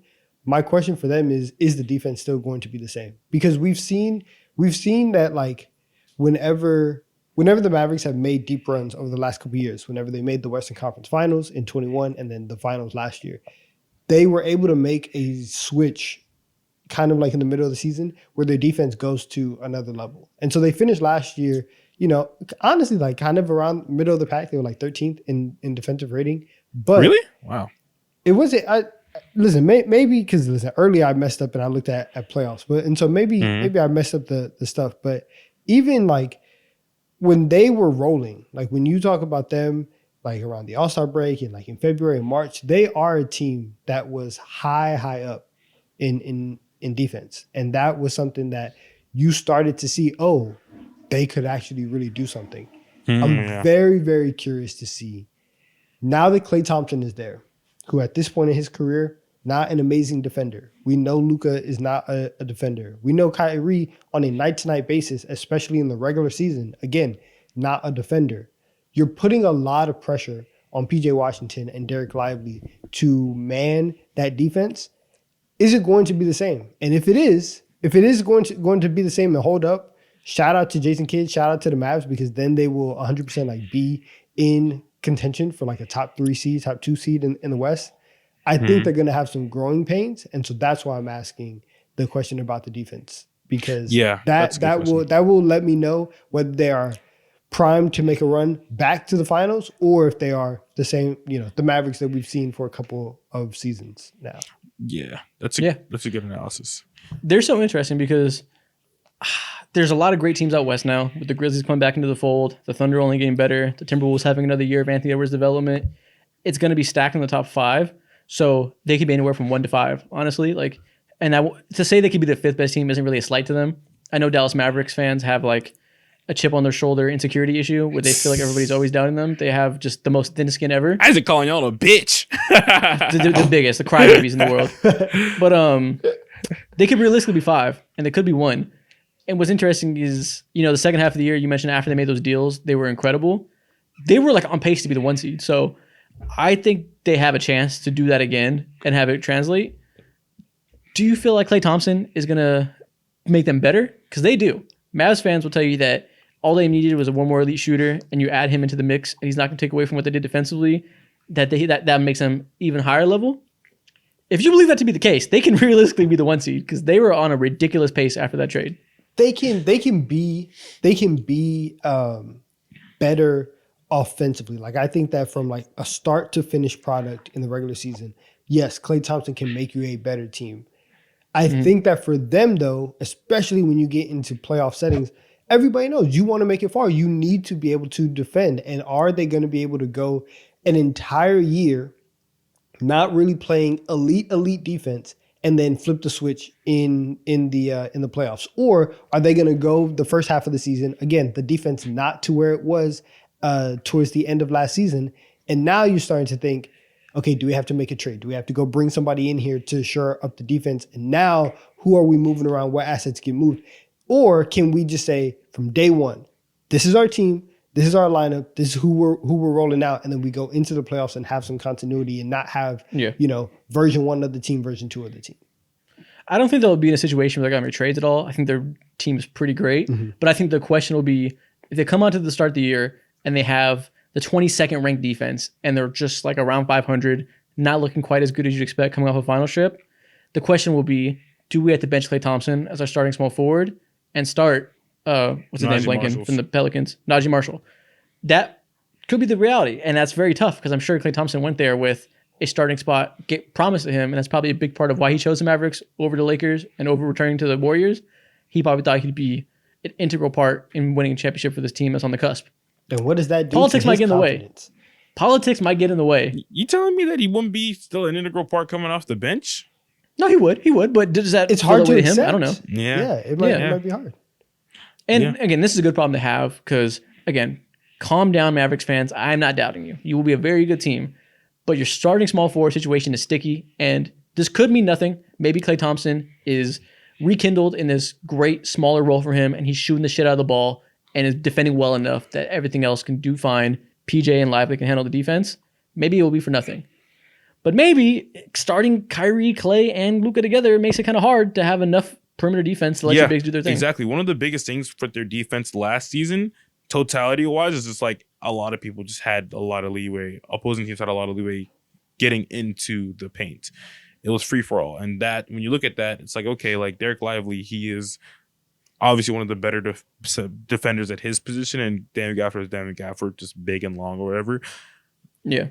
I'm looking at the guards. I'm looking at how many blow-bys that guys get off of Luka and Kyrie, although Kyrie's has like massively improved in his defense, but at the end of the day, still like there's only so much that someone like him can do. Derek Jones Jr. can only recover so much, and he's not there anymore. You have Klay Thompson there, who's slow, old age. I don't know. I like to believe in the latter half and look past by these minuscule technical issues because I think their offense just might be that good. Yeah, I agree. That's the biggest hope. I'm not down on them, but it definitely is a question that it'll be on Jason Kidd to figure it out because we know that you inject Klay Thompson as a 45% corner 3-point shooter, that alone makes him very scary offensively. When you had just for years, you had just dudes that Luka just turned into 38% 3-point shooters because they're so wide open and they managed to be good with Luka carrying the load and making them good shooters. You add one of the best shooters of all time there, and that can give you a scary component to your offense. Facts. Question is, will the defense match? Facts. I agree. Now, what's your next Okay. team, Mo? I think I got next, and the next team that we can talk about are the San Antonio Spurs. Can go a lot of different ways with this, but I think the most important question is just how much of a great player can Wemby be. I don't think it matters The how greatest. good Stephen Castle will be during his rookie year. It doesn't matter to me how many leaps Devin Vassell can take or whatever. If Wemby can be pushing like top 15, top 10-ish player by his second season, then this team might be a lock to win like 40 games and be a threat to be in the play-in. Oh, If Wemby is Okay. like that, it starts Yeah. and stops with him. interesting. Yeah. I feel good about that being the case. I feel good about him being a guy that can carry them to 40 wins. I think we might be entering a Dallas Mavericks situation where by year 2, the guy's a superstar and it's hard to continue to build your roster. So I actually do think what Castle can show us in his rookie year is the most important thing to me because, listen, the Mavs had very few swings post-Luka. They had one draft to get him a second star, and they drafted Dennis Smith Jr. That didn't go too well, and they had to go to the trade market to pair him with KP, then eventually retool and pair him with Kyrie. You know, you couldn't do the natural progression you'd like to see from a young core. Castle's that player for them. Now, obviously, Luka didn't have a Vassell already there, didn't have a Sohan already there, so there's a little bit more to work with. But Castle can be that swing factor that maybe you don't enter a Mavs situation where you gotta, go all in and trade all your assets. Maybe he can be a guy. He can be legitimately be their Drew Holiday or whatever he can amount to. But even I'm just thinking about like a day one aspect type of things. Like even if Castle doesn't get too much PT playing time, like you still have Tyus Jones there, just from like a day one aspect of things. Trey. Like Trey. Just from a day one aspect of things, like Chris Paul, Harrison Barnes, Devin Vassell, the pros are there who you can genuinely rely on. Nothing else matters other than Wemby's development into legendary status. Yeah, I think Can he do that in year 2 is a question. Yeah, I honestly think that for them, like the more interesting question, low key, is Greg Popovich going to not really be washed? We haven't really talked about it the last couple of years because the Spurs have been so bad and just devoid of talent that we'd just be like, oh yeah, like they're in a rebuild. We don't really care. To have Wemby walk into your franchise last year and like be like, yeah, we're gonna start Jeremy Sohan at point guard for the first X amount of games.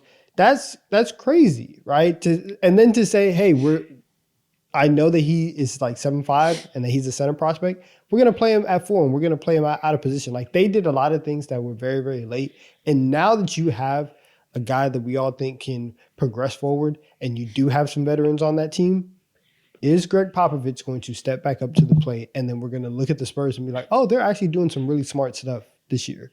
Because the last couple of years, even with bad teams like the Utah Jazz, we've still seen coaches be like, oh, they're still doing really smart stuff. They don't have a lot of good players, but the way that they're moving and the way that they're connecting, that's interesting to me. Like that's kind of cool. It hasn't been the case in San Antonio. So for me, that's one of the things that I'm watching with the Spurs. I'm watching Pop. That's fair. Yeah. I don't know. We'll see. They're an interesting team that can go a lot of ways, just purely depending on Wemby. So, yeah, Mo, you're right to point him out as the inflection point where the rules for a rebuilding team can go out the window very fast when you Exactly. stumble into one of the best players of his era, probably. Exactly. If Wemby wasn't so good, I'd just be like, okay, like how good can Stephon Castle be, and is Jeremy Sohan like a good fit alongside Wemby? But nah, none of that shit matters, bro. Wemby's that dude.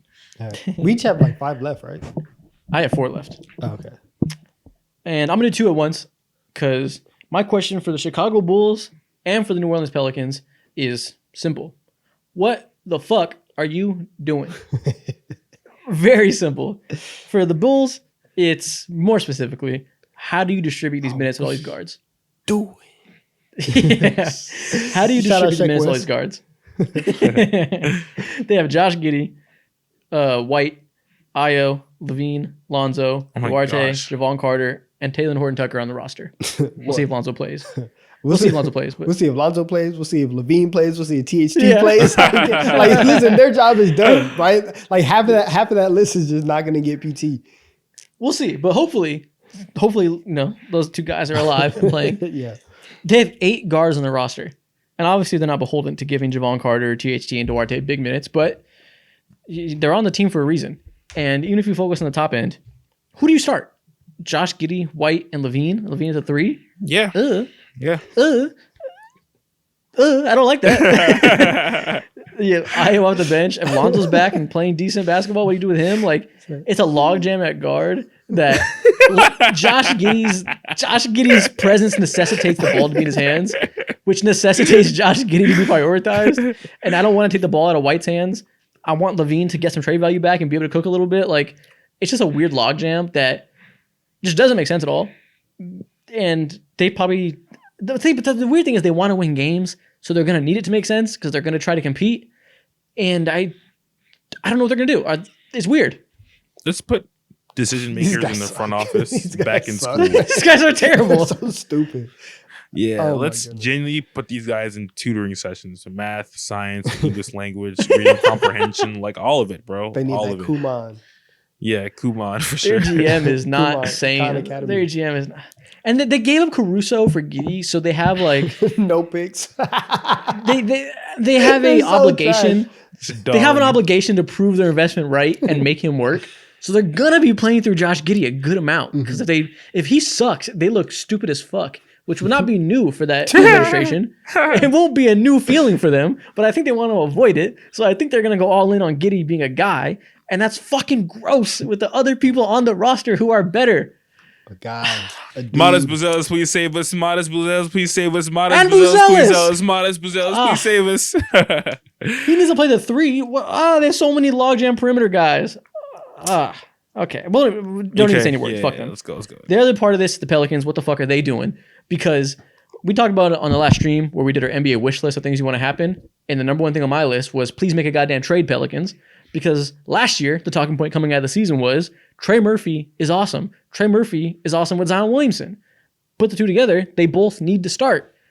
That means you have to offload some perimeter players and let him have more minutes. And what did they do this summer? They added a perimeter player that must play 36 minutes in DeJounte Murray. So there's even less to go around in the starting lineup for Trey Murphy.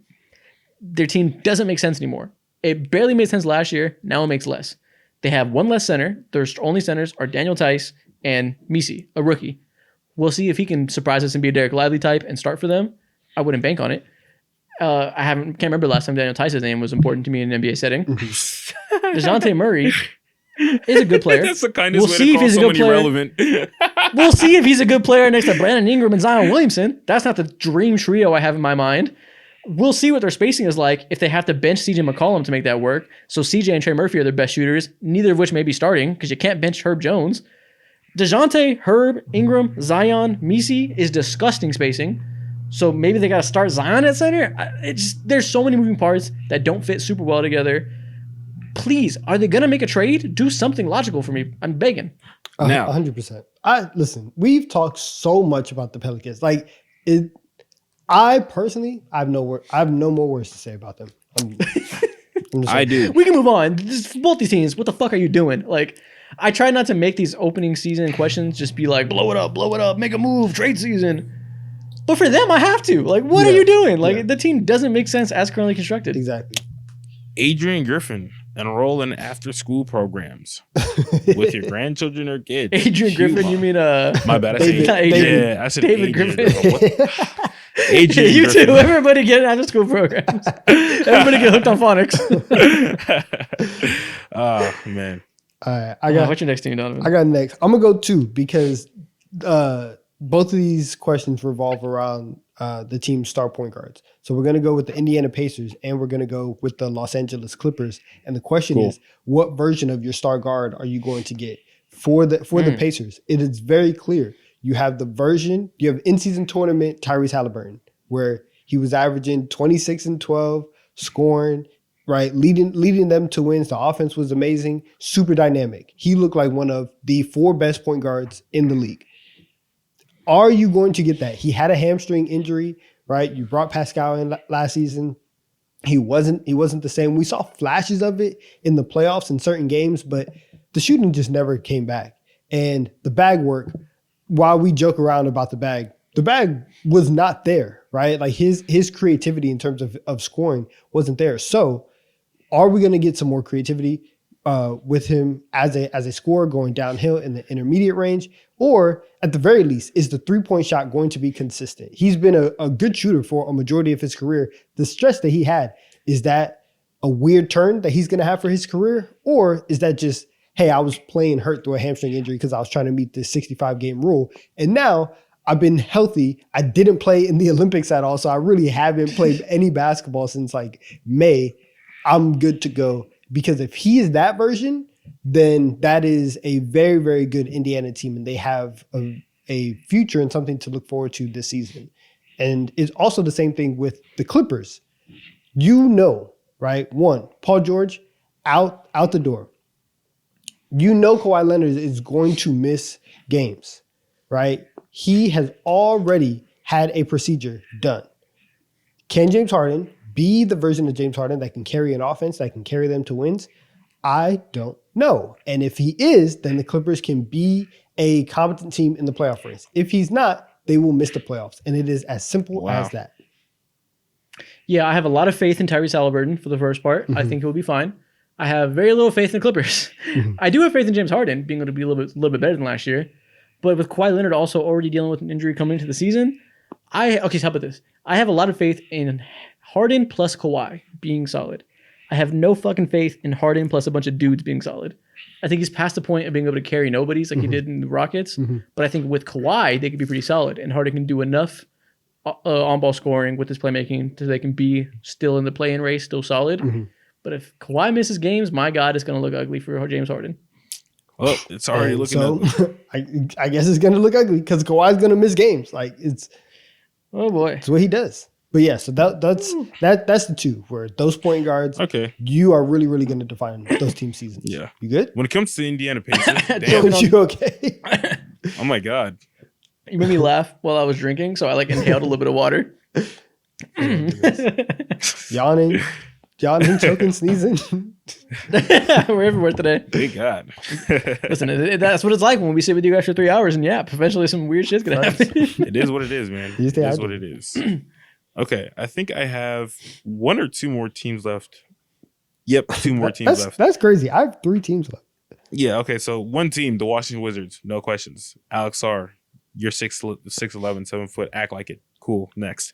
The Orlando Magic, can they have an average NBA offense, bare minimum? Because they haven't been in 10 plus years. For some reason, they're just allergic to being 15, 16 ranked offense. You consistently bat on that end. But obviously, they always hang there on the defensive end. Can they be consistent on the offensive end? Can Paulo Banchero, take another leap and be the franchise player that we all hope? I was going to say that. What do you think is necessary for them to have a, let's say, good offense? To be 10th in offense, what needs to happen for the Magic? A 10th in offense, or at least closer to 10th in offense team, looks like Jalen Suggs continues to take his leap. KCP being KCP, but Franz Wagner stepping up as well and following the trajectory as Paulo Banchero. Not the trajectory of being a franchise guy, because I don't think Franz is that, but being a great sidekick, being a great Robin to Paulo Banchero's Batman, and being a true complement and spacing and relieving all the tension and stress that Paulo faces on a night-to-night basis, because he wasn't that last year because of the lack of a 3-point shot, and he's just making Paolo's life harder. And if you can't do that, then they're going to be 20th in offense again, 22nd in offense again. So it really relies on Franz as well. Because they gave him a fuckload of money too. I agree. Yeah, the shooting, he was obviously like a better shooter for the first 2 years of his career, and then just had a very, very weird year. So sometimes that happens. Sometimes people forget how to shoot for about 9 months, but it comes back. Hopefully for the Magic, and for listen, they just gave this guy over $200 million. Yeah. They need his 3-point shot to come back immediately. So yeah, I agree. I wonder. I mean, the easy thing to point out is they need shooting. They need Paolo's life to be easier. Him to have the spacing to develop into the rim scorer he needs to be, and they address that in some part. Right? We have KCP. Suggs made the leap, like you said. It comes down to Franz, so they have 1 through 3 elite shooting. Other part I'm thinking about though is, do they have enough ball handling? Because they seem to have just fully committed to Paolo essentially being their point guard, and I hate that. I don't think that's necessarily the path he should go down, but that's where they want him to go, which is fine. But you still need more release valves as ball handlers and playmakers. Franz is a good ball handler as well, can create rim pressure consistently. Can Jalen Suggs develop more into that and to be more of like a, I don't know, like what D'Lo is to LeBron, where he can create with the ball in his hands a little bit? Can they get something from the center position in that aspect? We know that's not John Isaac's game. Wendell Carter has had a weird year. He's just Wendell Carter. Like, even if the 3-point shooting gets competent, they'll be a better team. But I just don't really think they have the offensive juice needed, even with KCP. Like that's why I wanted them to get like an Anthony Simons over a KCP, because I feel like they need shooting and more punch, on-ball creation from a guard. Yeah. I mean, maybe I guess the answer could be Anthony Black's development. Maybe he can become that, but I don't know. Who did he draft? I can't even remember. A Franz Wagner clone. I forget his name. Shit. I forget who they drafted. I forget his name. Evan De Silva. Oh, no, they drafted... Yeah, Evan De Silva. I was going to say, they drafted the 22-year-old. Yeah. So maybe he gives them more shooting. So I think their shooting can be solid. But where's the ball handling coming from? It has to be Banchero and it has to be Franz. And that's a hard formula to crack. Like, obviously, the Celtics just did it with their main ball handlers being their 2 lead wings. But Derek White's a lot better of a ball handler than Suggs is. Drew Holiday can do a little bit when needed. They have spacing at the 5, which makes it so you can have your 2 wings get to the rim better. Like, they need one of those things. Either a 5-out spacer at the 5 or a ball handling guard. I said Evan De Silva. It's Tristan De Silva. I'm tweaking today. I know what you meant. But yeah, I agree. Who's your last one, Isaac? Okay, I think I have 2 more. Let's see. I have... We got rid of those shitters. The Portland Trailblazers. Ew. Another stinker. Okay. Yeah, but they're an interesting stinker, though. They're a young team, but they're interesting. The question for them is, do you have a star guard on your roster? If so, now what? Because they are in a weird spot. Because what happens then? What do you do? Let's say Scoot Henderson's a star. What do you do then? Do you prioritize Shaedon Sharpe to be the 2 guard next to him? Do you like Anthony Simons next to him? How does that fit work? You do one thing. Let's say Scoot's not a star. Let's say Shaedon's a star. Do you rather have Scoot next to him or Simons next to him? Do you bench one? Do you trade the other? It's a logjam, and whichever guard becomes a star also decides which bigs you keep. Do you prioritize having Ayton and then having an elite backup and Klingon forever? Or do you prioritize getting rid of Ayton because Klingon fits the guard better? Like, their whole roster construction really hinges on which of their guards takes a leap. I think for them, there's 2 paths. Like, one, obviously, if you don't feel like you have any guards on your team that are going to be like the franchise guys, go ahead, make the trades, get some assets back, and we'll run this back. If you think you have a star guard, whichever one of the 3, or if you think you have multiple, as the moment you identify it, you tell Chauncey Billups to go home and be with his family, because you do not need any more of whatever the Blazers have been running for the last couple of years. And I think that's a good answer. I think that for them, like, we talk a lot about direction for young teams, and that's a very, very big thing. And obviously, like, the Trailblazers are in flux. You traded for Ayton, and who has this massive contract. You just took Klingon with the 7th pick in the draft. You have 3 guards. You need to figure some stuff out. It's very clear. Chauncey Billups isn't going to be Phil Jackson. He's not gonna be Pop. And so I think, like, after you figure things out in terms of personnel, okay, now we can start going to get a coach who can mold the play style for the future around Klingon and whatever guard that you decide is going to be the guy.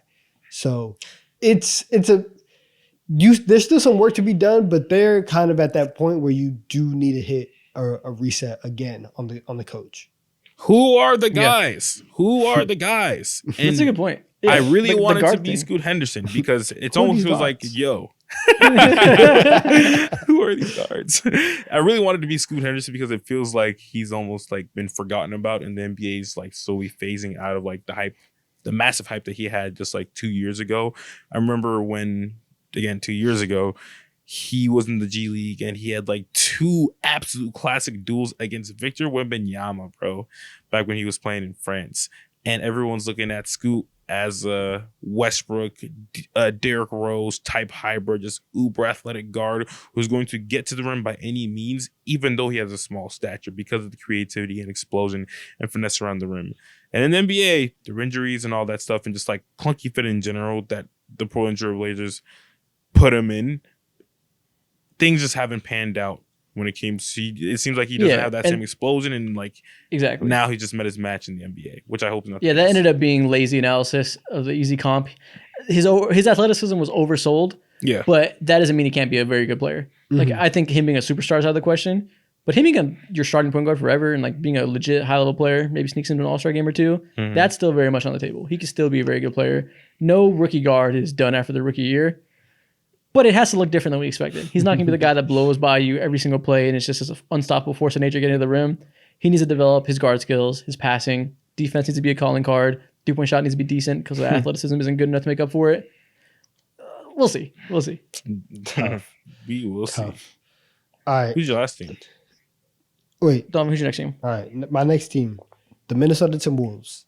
And there's a couple ways that you can go with this, right? You can center around Anthony Edwards. But I really think that like Anthony Edwards is at the point in his career where he's going to do what he does. Like whether or not he takes the leap is ultimately going to affect like his stature. But this is a team that made it to the Western Conference Finals. And a big part of that was surrounding Karl Anthony Towns. And that is where my question lies. And all I want to know, I'm not trying to hate. That's not what I'm not here to hate on Cat today. No. I just want to know, is he going to have it figured out for a second straight year? Because Cat playing alongside Rudy Gobert and the way that he played last year was fantastic. And it really unlocked a whole bunch of stuff that they did, where clearly in year one of that experiment, like he was hurt, he wasn't there.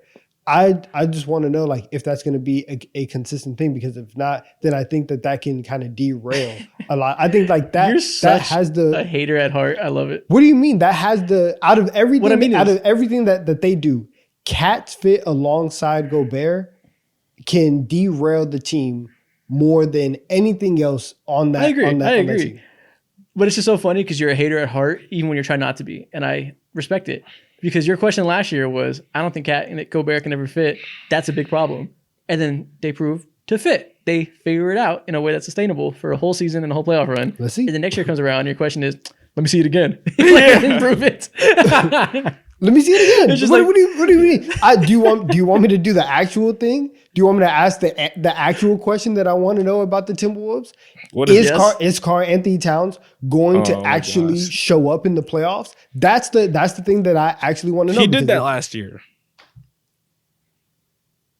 He had the best playoff run of his entire life last year. He showed up. Now, did he have some stinkers? Naturally, yes, like some players of his caliber do. But he showed up. He did his thing. Yeah, there's no inconsistencies. That's playoff basketball. Unless you're one of the 5 best players in the world, there's going to be up and downs. There was for Ant, too. Yeah. He was largely fine. I was trying not to hate, and then y'all brought me into this space, and that's not where I wanted to be mentally. So you try to disguise your hate. You try to convince yourself it wasn't hate. It was a legitimate question that you guys agreed. No, but you guys agreed that out of everything, like Cat's fit next to Gobert is probably the most volatile thing. Do I think that like Anthony Edwards needs to progress as a playmaker? Yes, I do think that. But at the same time, if Anthony Edwards is just Anthony Edwards and he doesn't like take a leap as a playmaker, they're gonna be fine. They're still going to push winning like 50 games, and they're still gonna be a contender. And it's just gonna be one of those things where it's like, oh yeah, he has strengths, he has weaknesses. This is what it's going to be. And guess what? They're still going to run the offense through him. They're still going to give him the ball in crunch time. It's not going to matter. Karl Anthony Towns and him showing up and him scoring 25 whenever they need him to, him figuring out where to be on offense and guarding people at a high level, that is going to matter a lot for the Minnesota Timberwolves. And I have not seen Karl Anthony Towns be consistent for his entire career. So yes, it's a legitimate question that I have. He's a hater at heart. I love it. He was You consistent. can't even try to mask it. It just comes out either way. No, because y'all are trying to make me seem like I'm trying to do something. No, You're not trying to. That's the point. I'm not saying you came into this with ill will. It's just who you are. Your idea of an honest question is still hating on Karl Anthony Towns. No, I had a legitimate question. Out of everything But you could have said. If you have a question Is and it it's hate if answered it's in a true? definitive fashion, if you have a question that's hating a year Is ago it hate and if it's it's answered true? That's my thing. in this case, yes. Because if you have How? a question that's hating and it's definitively answered and put to bed, and then you're still like, let me see it again. I don't You trust said it. put to That's bed. hating. So for you guys, what is the thing that's going to define the Timberwolves season? What's the question for y'all? Offensive Can power. they rely on rookies to give them additional shot making around Anthony Edwards? Terrence Shannon Jr., Rob Dillingham, can they go ahead and recoup for the attrition that Mike Conley is going through right now? Yeah, they need more offensive firepower. The defense was fine. Gobert and Cat did their thing down low, and obviously know what Ant does. Conley's Conley. Them boys gonna be They fine. just need more shot making to support the defense. Them boys Yeah. are gonna be rookies. That's Or- exactly what they're gonna be. And I don't. And that's the question: I is don't- can they be more productive than most rookies? Yeah, exactly. Or if not Because that, they're gonna be thrusted in more than most of them are. if not that, they'll then be can alright. Jaden They'll be McDaniels alright. get you like 15 points a game instead of like 11 or 10? we know Useful. that's happening. I think Cat is who he is. I mean, he's gonna be consistent offensively. Yeah. That's the nature of being a big playing to another big. Sometimes it's gonna be tough to get to your spots you want. He did enough defensively that I'm not really worried about it. It's gonna be up and down. We know that, and He did a that's how it is phenomenal with job most last players. year defensively, especially against the Denver Nuggets, guarding Jokic and trying to guard That's what I space said. as well. I just praised it. I just said, let me see it. Let me see it. You did Because see that's the You just wanna that's see the it clear again. key. Yes, because that's the clear key to everything that they do. how many years is enough seeing it before you trust You it? could Like, see it for how many 10 games- straight Do y'all years. think He'll that be one like, year of "Bro, let me seeing see it something again." is like, oh yeah, that's who that player is? I mean, I think that the question marks with him were fit related, and I think we've seen that the fit is an issue. Up and down shot making is always going to be a thing. Maybe that happens again, but Let me see it. Bro. I think Let me that see it. fit is put to bed. I think the fit they figured out how to make that work. Obviously, there's always going to be volatility in how you play, and that would be the case if he was a lone center or not. But I think the fits with Gobert isn't really top of mind anymore for me. Y'all try to make me something out that. I wouldn't even try to be in this mental space, bro. It's okay. Again, I know you're not trying to. It's just who you are. It's okay. It's okay. Next team. It's all good. Just be you, man. Just live into the villain persona. It's I fine. tried to.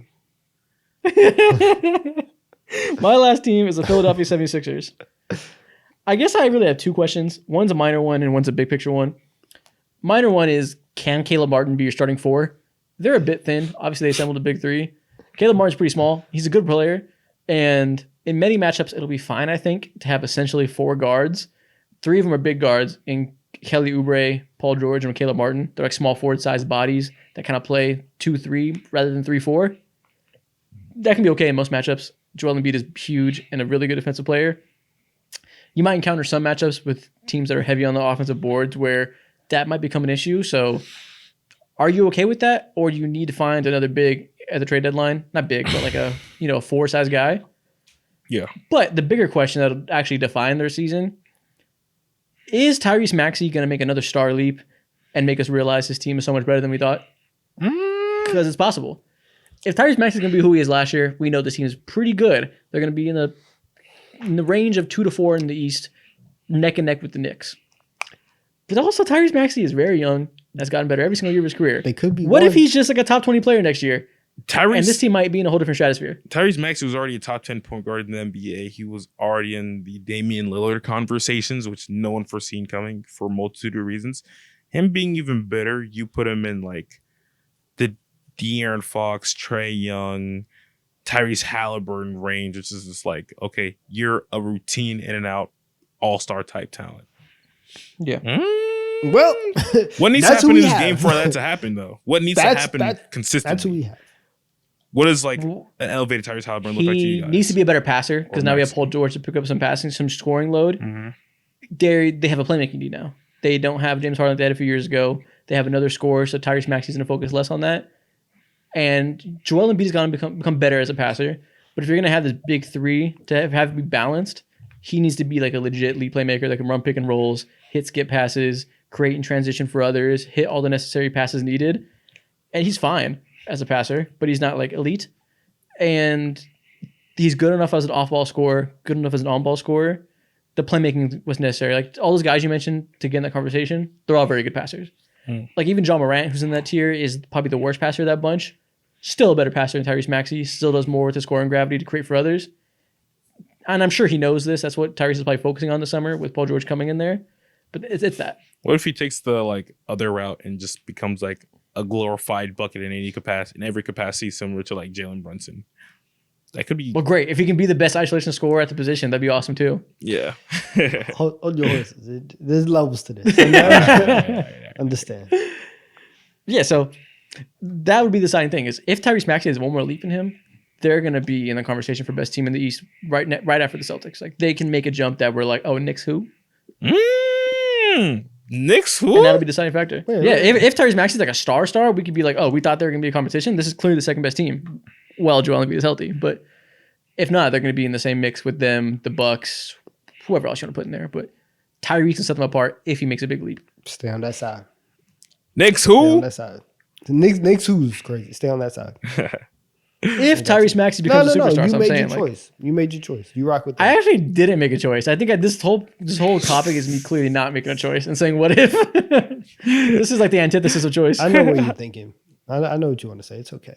I don't think you do know. Stay over there. Stay over there. Selective hearing. I love it, Donovan. I do it too. We'll need that. I think you know less about my opinion on this topic than you do of anything in the world. Understand, I've already taken the personally. Right? It's like, I'm gonna hold the grudge It's for the done. season. Like, it's over. So, you can say what you want. I believe what I believe. I believe what I believe. You know what I believe?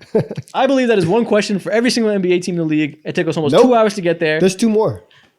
Oh my God. How many teams do you fucking have? How do you have two more? I You're don't know. lying. I have two more. I'm not lying. What are they? What the hell? We have not talked about the Toronto Raptors. And my question Oh. for them is, can RJ Barrett continue his success? Obviously the Emmanuel Quickley piece of it is also very big. RJ is the sneaky one where he stepped in and instantly played really, really Damn. well. And even if like Emmanuel Quickley doesn't become like this like long-term, like lead guard who's like very, very efficient, whatever.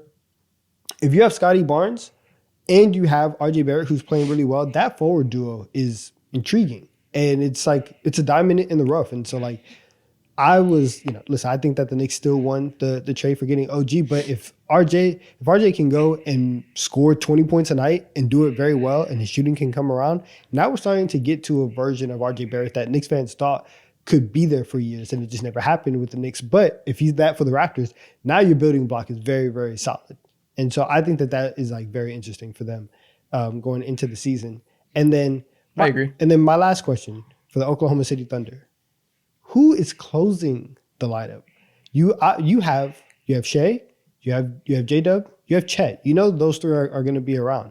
You have so many options. Yeah. So many options. Your depth is immense. You have Caruso, you have Isaiah Joe, you have Lou Dort, you have Aaron Wiggins, you have all these guys, right? Casey Wallace played some minutes. All of these players. Are you going to do the thing? Now you have Hartenstein. Are you going to play, Chet at the 4, Hartenstein at the 5? What are you going to do when it's the last 5 minutes of a game and you need to close it out? I just want to know who the other two players are because that's going to be so interesting and so key to really like all of these playoff series. And who's going to be the closing 5? Yeah, specifically, it's the Hardenstein thing. Yeah. I guess my biggest question is, what is going to be the balance of Hardenstein and Chet at the 5? Because they're going to do it. Because they're and they should. Yeah, they're going to do it. And they should. But what's going to be the capacity? Because that's going to give them the most versatility. And if they nail that balance, that's what could make them the best team in the NBA, I think.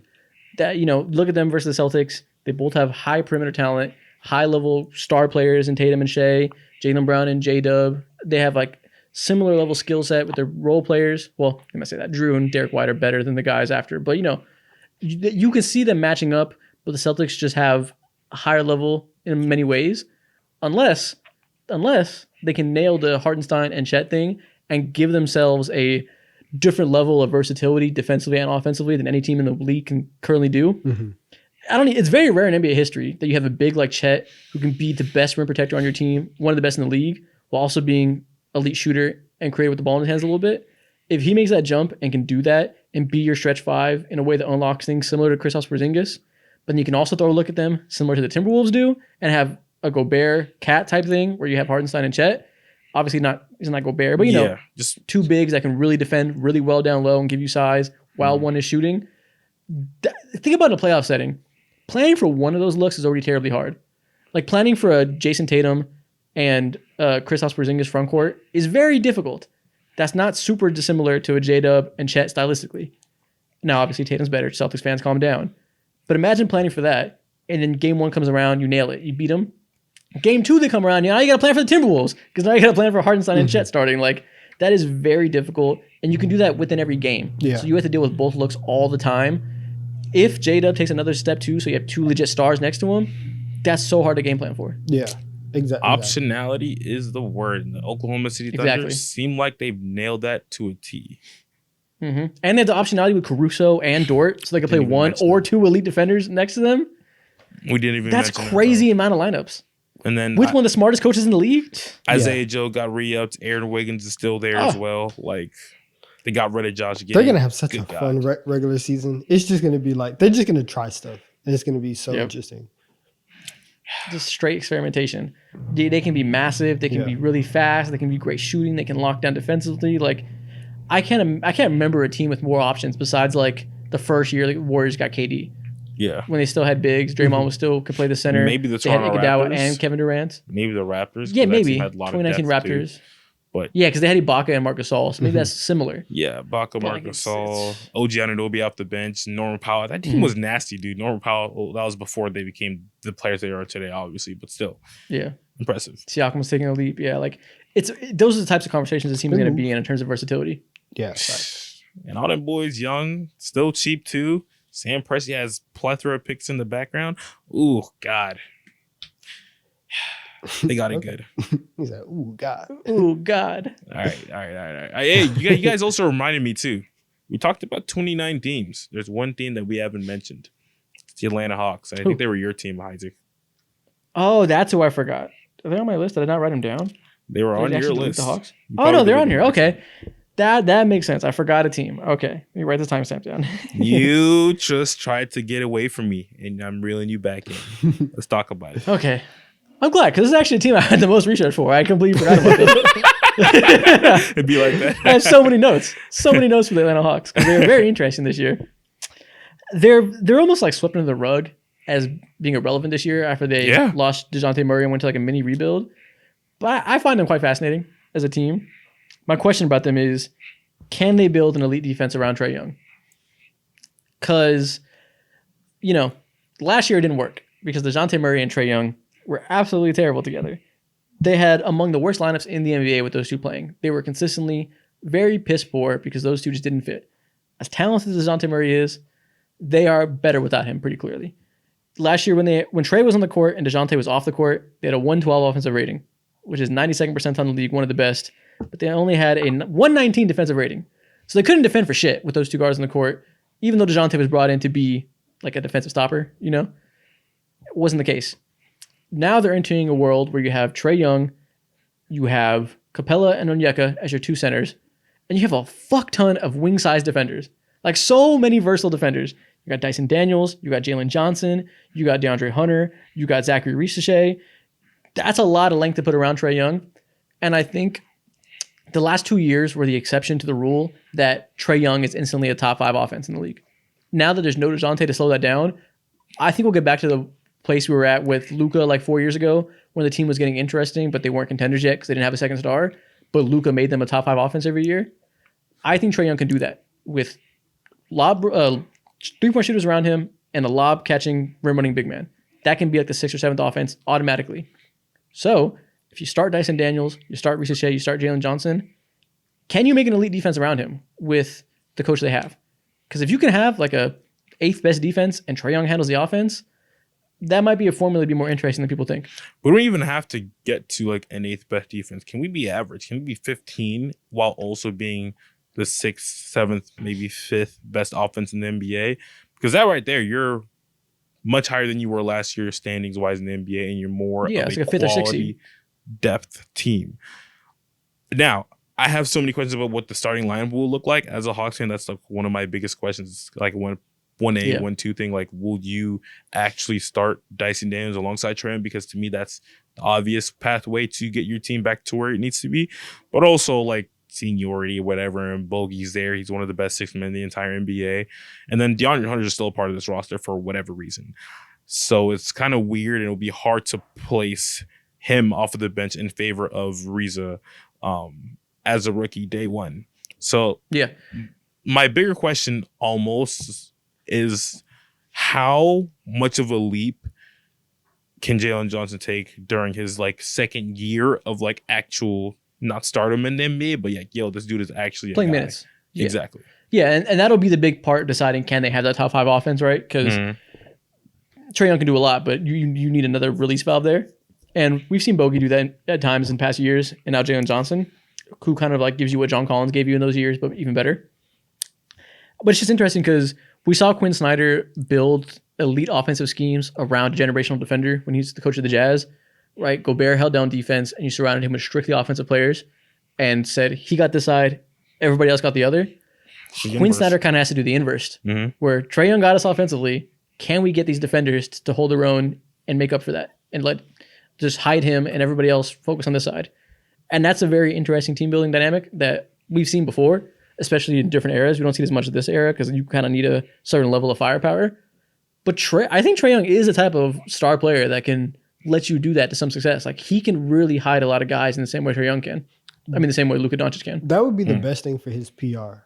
Like, if you just surrounded him around defenders and let everybody understand that, like, yes, Trae Young can make the people around him better. He can, like, if you have him as your point guard, your floor is actually not as low as what you think it is. Because right now, we all agree, Trae Young is one of the most overhated, right, underrated players in the league right now, because it's been a lot of men, and they put him in a terrible situation with DeJounte. But like, he needs to be in a situation where his talents can shine, and obviously, him having the ball for a majority of the time, that's where he shines. So I think Quinn Snyder is smart enough to be like, hey, you're good. Like, you can do whatever you want. Everybody else, fall in line, follow him, and then we'll be all right.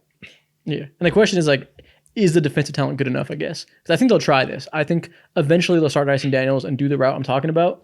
But it's one, Dyson Daniels, I believe, is a really great defender. He's considered that for like a young player skill. You know, like, that's kind of a sliding scale. Like, he's great for a second, third year player. Can he be like a legit all defense level guard defender? He'll need to be. Can Riza contribute as a rookie and be a good team defender with that length and hit enough 3-point shots that he can stay on the court? And what does Jalen Johnson's defense look like when he has to handle a bigger offensive load? So I think you know what you're going to get from Clint Capella and then Onyeka and Larry Nance off the bench. You have Clint as the big pick and roll defender doing what he can with his limited mobility, and then 2 mobile defenders in Larry Nance and Onyeka. That's fine. Are the perimeter guys in between going to be good enough? Can Jalen Johnson keep it up? I'll take it a step further, because Clint Capella genuinely has not been good over the last 2 years. Combination just like age and just also. Will he be better like with Dyson Daniels health? defending the point of attack instead of DeJounte Murray? Possibly. There's hope for that. There's hope for that, because if Dyson Daniels is there to alleviate some timing issues that Clint Capella has, and if Clint Capella is allowed to make, look a little bit worse, or if he's allowed to like have a little bit more time to make those types of quick second decisions, then yeah, he could look better. But he's not Gobert. He can't be around a bunch of shitty defenders and make up for them. That's not Clint. But if you have good defenders guarding the ball, can he be the guy on the back end to use his size? I think you probably can. If he can't succeed in this situation, he's cooked. I don't know why my team. Yeah. I think he's been cooked already. I don't think there's no saving him, but we'll see. Better defenders. Let's see what happens. And again, if he's cooked, you have Onyeka. Like, they have optionality at the center position. It's all about, are those wings up to the task? Yeah. I agree. Isaac, Donovan, yes. Are you guys up for the task of giving these guys the first TikTok time of our 2024 season preview? Load up, Crown Eaters. I'm Sit armed. down. Bring your plate out. Bring your crowns out. Open up a fresh pack so we can yap. Let's do it. I'm armed and I'm dangerous. Let's do it. Show me how Let's roll. dangerous you are. Oh my God. Welcome back to TikTok time, Crayon Eater Corner, whatever you want to call it. We're here. And today, we're going to start with a new segment I want to debut called Highlight Battle. What I'm going to do is, I picked two NBA players. This week we're doing Kevin Durant and Russell Westbrook. What I'm going to do is, I'm going to show you guys 5 matchups of 5 of their best highlights. And we're going to see who has the best, range of highlights to their name and see who wins the best out of 5 series. I like this. Highlight versus. Yeah, highlight versus. There we go. Okay, let's see We let's see need what to they're get this talking on about. IG Live. Get back to the spirit of the verses. No, we'll definitely be doing this on T3 Live. So every Tuesday at 3 p.m. PST, 6 p.m. Eastern, we're live streaming on YouTube. It's essentially a second episode of the pod. A lot of you guys only watch the pod and don't know about the live stream, so don't tap in because you think it's just like a whatever live stream. It's another episode. So we'll definitely be doing stuff like this because over there we do all the stuff where you guys interact with us. We talk to chat, get you guys to decide debates, decide who won drafts, stuff like that. So if you like this, you'll like the TD3 Lives. See, Okay. I can't wait. See, versus after they started going, they got to a point at the very end where they were just putting random people against each other. I can't wait till we get the highlight battle of Bielitsa versus like Kyle Anderson. Like let me see that. If we're just going 5-on-5, hit for hit, I think we can make that work. Tough. That's tough. We're going to be in the mud. Quality Listen, players. y'all need to send in the random matchups of highlights. We need to make that happen. But all right, man. Who has better highlights, Kevin Durant or Russell Westbrook? Talk to me. First matchup, we have Kevin Durant's game winner versus Dallas or Russell Westbrook's game winner versus Denver. See, that was, I'm gonna show you guys that his was, highlights. that was opening. That was opening night. That was opening night. Okay. I can't Game winner remember versus Dallas. what Genuinely, year. I don't remember what happened, or I don't remember this KD game winner versus Dallas. Not yet, at least. It's Here it right is. there. What is it? It's 1.4 seconds. It's like an instant catch and shoot. Ooh, I think I do remember It's this. nice. It's nice.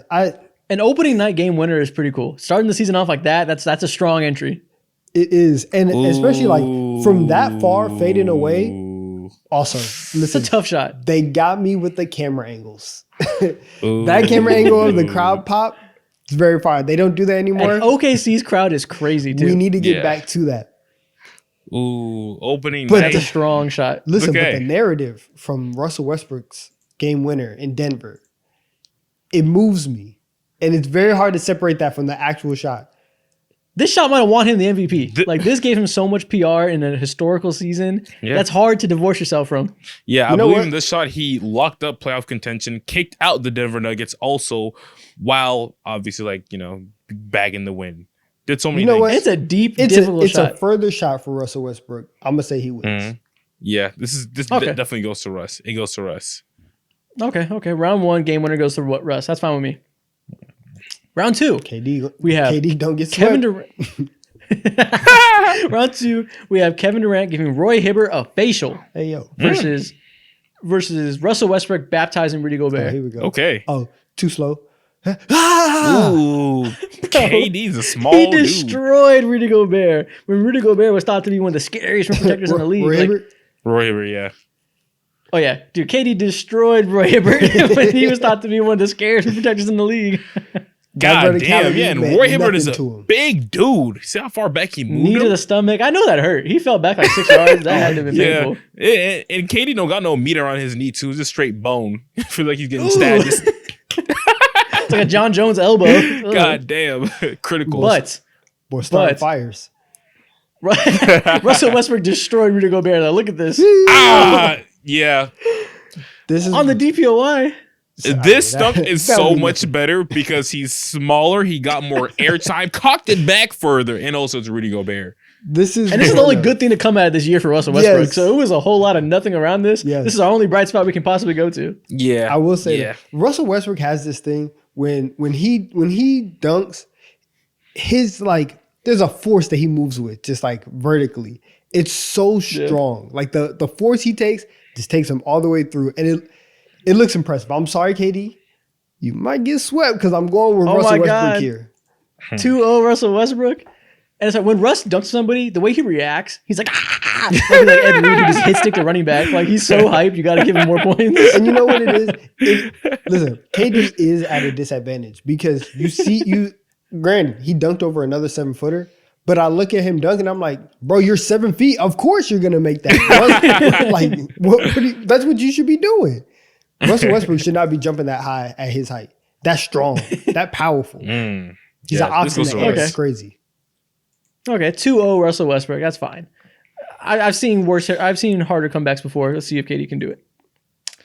Next round, round 3. Why is this not working? There we go. We have KD's toe on the line jumper, which sent them to overtime. It could have been a game winner, but his toe was in line. In a game 7, he sent his team to overtime. It was one big shoe away from a career-defining playoff victory. No one's ever talked about KD's feet more than this night right here. Bro, I don't care that it didn't count as a 3. This was an impressive shot. That was crazy. Not only an impressive shot, didn't he have an impressive game? Did he have like a triple-double this game or something like that too? Yeah, and he had 40. 49-point triple-double? Oh my God. Honestly, it was crazy. This was the best game of Kevin Durant's career. Probably, yeah. And again, I'm not faulting him because his toe was on the line. If he was a half a step back, it would have been the best shot of his career too. I'm sorry. You need to have court awareness. I'm so sorry. Let's versus. Let me see Russell Westbrook's game winner versus Golden State. There's already. And this one's interesting because there's a missed shot. Russell Westbrook hustles, forces the rebound with the tip, gets the second rebound, and tosses up a corner 3. Quintessential Russell Westbrook, putting in all the effort in the world. Again, they actually win the game, so it immediately goes to Russell Westbrook. He had the hustle. I don't care. He had the hustle. He had the hustle, and he also had just as difficult of a shot because it was quick turnaround. He had no location awareness whatsoever. I don't know. This Kevin Durant shot, it's a turnaround fade from 3-point range. That's a tough shot. Russell Westbrook is taking a turning 3-point shot, fading to his left, like from the corner too. The difficulty on that is insane. He had to hustle to keep that ball alive. Yes, Russell Westbrook, as we have seen before, could have hit the side of the backboard. He didn't. That ball was straight on the line. I'm giving it to Russell Westbrook. Yeah. Oh my God, the Russ sweep. Russ might. It's 3-0. It's 3-0. I think he might sweep. That's a sweep if we pick this one. It's a sweep. It's a sweep. Oh my God. I don't make the rules. Dude, this KD shot should have won. I understand they didn't win the game. Man, they tied the game with overtime. Like, that was a crazy shot. The margins are that close. A tie versus a win? I'll show you guys the rest of the plays we have. It doesn't matter anymore since the matchup's over. But next up, we have... Okay, then KD wins this one. Let's see. So we have Daniel Gafford being sent to the ground by Kevin Durant with a double crossover. Oh, he hit him with the Okay. Oh, yeah. Yeah, as soon as the pull-up jumper. Ooh, yeah. As soon as this play was made, the Wizards GMs knew that his time was over. Daniel Gafford's time was over. We need to get off of this guy immediately. We're already embarrassing enough as an organization. This highlight being around our team? Come on now, brother. He did the splits. Someone that big doing the splits, his leg that wide. Oh, man. It's all bad. He touched the ground. Yeah. Bad. But we have Russell Westbrook destroying Luke Ridnour's ankles too. Let me see this. Now, this is an old highlight, but ooh. Oh my God, he went flying. He violently flew too, as if he got shoved. Bro, he flew like 3 feet to the left. Slipped on a banana peel. It is very violent.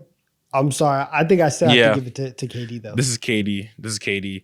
Russ's crossovers aren't like smooth and slithery. He's not getting low. It's just like, it's like so aggressive, you know? It's like punching the ball down. This mean ass, angry, strongman ass crossovers. Like he's just I've never heard of that. Yeah. Russell hammer fist. Russell Westbrook is like if a football player played basketball and was good. That's what Russell Westbrook is. Russell Westbrook plays like Pacheco. Angry. Exactly. Type crossovers. All right, last matchup. We have Kevin Durant dropping hammers on the Polish hammer when he dunked on Marcin Gortat. Here we go. 7-footer dunking on 7-footer. Not my Gortat. Look at this. Oh, that's like Giannis. That's like a Giannis. He just reaches around. He did put him in the basket. He cradled that ball. That's mean. That was tough. He barely jumps. That's a Giannis. Oh shit. Damn. Okay. That's Look at impressive. Oh my God, that's crazy. That looks like 2019 Giannis. That is nasty. Ooh, okay. Let me see Russ's. But then we have Russ destroying Thon Maker, dropping the Thunder on Thon. Ooh. Let me RP Thon see Maker's career. that I remember this thon. too. You remember this? Yeah. Do you now? Takes him, passes Oh, it oh, out. I Give it thought back. that Give it was- back. We try I thought he was again. about to do that. No, he gets it right back. Boom. Bro, where Russ takes off from on a consistent basis, and the strength, the power, the thunder, man, might I say, on his dunks is crazy, bro. The Thunder. It's a little zesty. But is this more impressive I don't know. than Kevin Durant? I feel like Thon Maker is like 7'2", right? yes, No, but he's tall. He's mad tall. But I feel like every Russell Westbrook dunk, he dunks it like it's his last time jumping that high. Like he doesn't know He he's gonna come gives down it- safely or not. Russell Westbrook, and like Mo said, where he jumped from, it's like he's jumping at a trampoline park. You know, it's crazy. It's like he's playing slam ball, and everybody else is just Slam there. ball. I have to give this to Russell Westbrook. Yeah. What? Russell Dude, Westbrook. look at this KD dunk. Russell Westbrook's dunk are hands down the meanest dunks in NBA history. I don't think anybody has meaner, more powerful dunks than Russell Westbrook. Yeah, also in general, posterizers are just more entertaining when they come from smaller players doing it on centers. There's that excitement tax too. I don't know. I like the lengthy dunk. I like when guys just get that arm up high and show length. Yeah, you like lane. Okay. All right, that's the end of that You know segment. you set yourself Clear- up for that though. Like, Clearly, Russell Westbrook is a different animal and the same beast. I overestimated Kevin Durant's highlight tape. My bad. We got you, Next thing Russ. we're going to do. I want you guys, we've done a lot of guess the NBA teams lately. A couple weeks ago, we did guess by the 2K ratings when the new 2K dropped.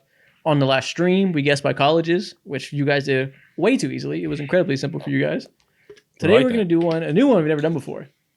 You guys are going to guess the team based on where they were drafted. Ah. So you're going to Based see their on- draft selections. Whoa. Based on It's where harder, they're I think. drafted. That's going to be a lot harder because because of just because you technicalities. drafted there don't mean anything. Exactly. Literally don't Yeah, mean I mean, anything. Some of them aren't that hard. Some of them, again, I did some question marks on some of them to make it harder, but I don't know. Make sure there's going to be a lot of ums and ahs, so make sure you talk through it and give good radio. This one's going to be a little difficult. Oh, man. I'm already in hell right now just thinking about certain All things. right, let's go. Donovan's going to be the blender, I can tell. I'm so He's ready. mad. Oh, don't tell me. Donovan sucks at guessing games. Ah, damn, I'm so Donovan. mad. Fuck. Okay. I'm sorry. I'm already So, mad. Guess the I'm NBA pushing my- team based on where they were drafted. I'm pushing my mic forward. I'm not participating. Fuck. First team. Who is this team? Oh, what number Oh. they're drafted? Ah. Oh, okay. I thought you yeah. meant like I thought, team. yes, that's what I thought. No. The team the number in the draft, like Number first in the overall, draft. sixth overall, stuff Okay. like that. Ooh, 37. This boy was ass. He was a second rounder. All right, bro. 6. Okay. Wait. I'm just gonna. No, never mind. Never mind. Terrible guess. We're Never mind. looking at a guard who was drafted early. We're looking at a center who was the 10th pick in the draft. A lottery pick center. Lottery This one's center. this might be the hardest one. I shouldn't have started this one. This one's tough. Yeah, lottery center. Lottery. Number, These are All current teams. yeah, but number 6, like number 6 and number 10. That means that these are bad. These are like they were drafted by teams that weren't trash. Like they weren't like top 3. I'll give you a hint. Neither one of those players are on the same team that drafted them right now. Which one? 6 and 10? Yeah. They're on different teams right now. 37 is loud to me because this is the second rounder. Like this guy is low key good. May have had mean, like a couple. The 2 and 3 are both second rounders. There's a lot of second rounders. 2 and 3. They're starting 2 of them. Yeah, that's very Two. tough. So there's You- not a lot of teams starting second rounders. Listen, congratulations. You succeeded. We're in the blender. No. Thank Wait, you. wait. Who? Okay, the Warriors Six can't be overall. the Warriors because Andrew Wiggins might be starting. Kaminga's Get at least one guess in there before you give up. Andrew Wiggins was the first pick in the draft. Yeah. Yeah, you're right. Definitely not the Warriors. Okay, it can't be. Is it? Oh, I think wait. I know who this Oh is. wait, I think I have it. I think I have it. Two late And- second You got it. rounders like And that maybe- in a 15th overall pick. Maybe. Oh. I'm going to guess.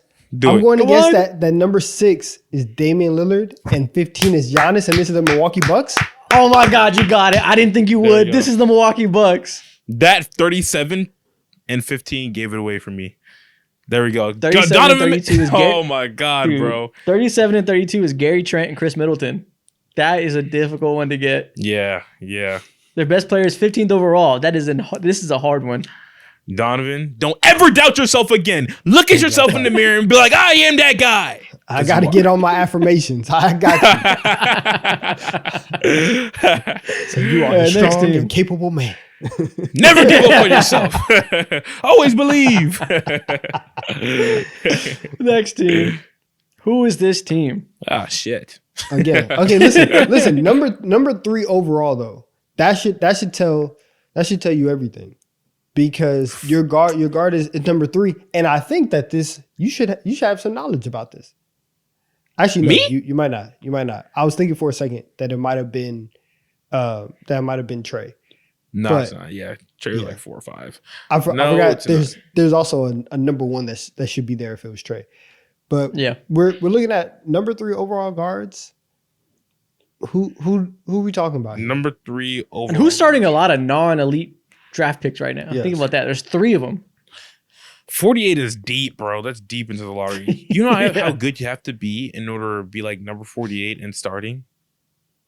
I Pretty know. good. We have to go through the teams. Random teams. Okay. Wait. Oh. Wait. No, I think I'm tripping. I need to think look I'm at a list tripping. of teams. Oh my gosh. Bro. I might be tripping. But I think 15. This is another situation where is 15 playing up in position? Because I think Yes. that low key Kind of, yeah. is 15 Kawhi Leonard and number 3 James Harden, and this is the Los This Angeles is the Clippers? Los Angeles Clippers. Ooh, that Wizard is big. Damn. Okay. These are 2 of the hardest ones you got off riff. Yeah. Okay. Wow. I would have never guessed We're this. here. We're here. So That one's tough. I've done my job. I can rest. And now I rest. Okay. See if you can go 3 for 3. Who is this team? Oh, He put the shit. question marks. number 3, number 4. Damn, this team was an ass, and they have a lot of high lottery picks. Okay. Okay. This one's not that hard. I know, but okay. So you got the center. The center is the number 4 overall pick in the draft. Yep. Is this They the got, Boston they got Celtics? guys. This is the Boston Celtics. We do this shit. They do got guys. The number 3 forward duo gives it away immediately. Yeah. And I this was- is how you win a championship. Yeah. Boo. Who would have thought top 5 picks? You get a bunch of them, you'll win. Shout out Sam Hinkie. Next, They called him a madman. next team. Who is this? 16, 16, 13, 13, 27, 14, and 30. and number 30 on the wing. Okay. So 16 up top again, like mid. Who was a team mid-lottery that pick. built a team with almost no high picks, with I know. almost no elite talent, and got out the mud? No Got it elite out talent the and mud. got it out of the mud. Okay. Who does that sound like to you? And got out. No elite picks. I mean, Oh, the first. got it out the mud? There ain't no team that's more get it out the mud other than the Miami Heat. Man, those motherfuckers love mud. There's some piggies. They roll around in it. This is the Miami Heat. Them boys love struggle. Oh my God. They see an easier out, they take it the harder one every time. This is the Miami Heat. Bam 30. Adebayo, That's 14, good. 27, Jimmy Butler. Straight heart. No talent. Just Yeah. they figure it out. Yeah. Okay. All right, next team. Who is this team? Number 2 pick in the number draft. 2. Number 3 pick in the draft. Interesting Third one. pick and This second. Not is- one of the harder ones. This is interesting.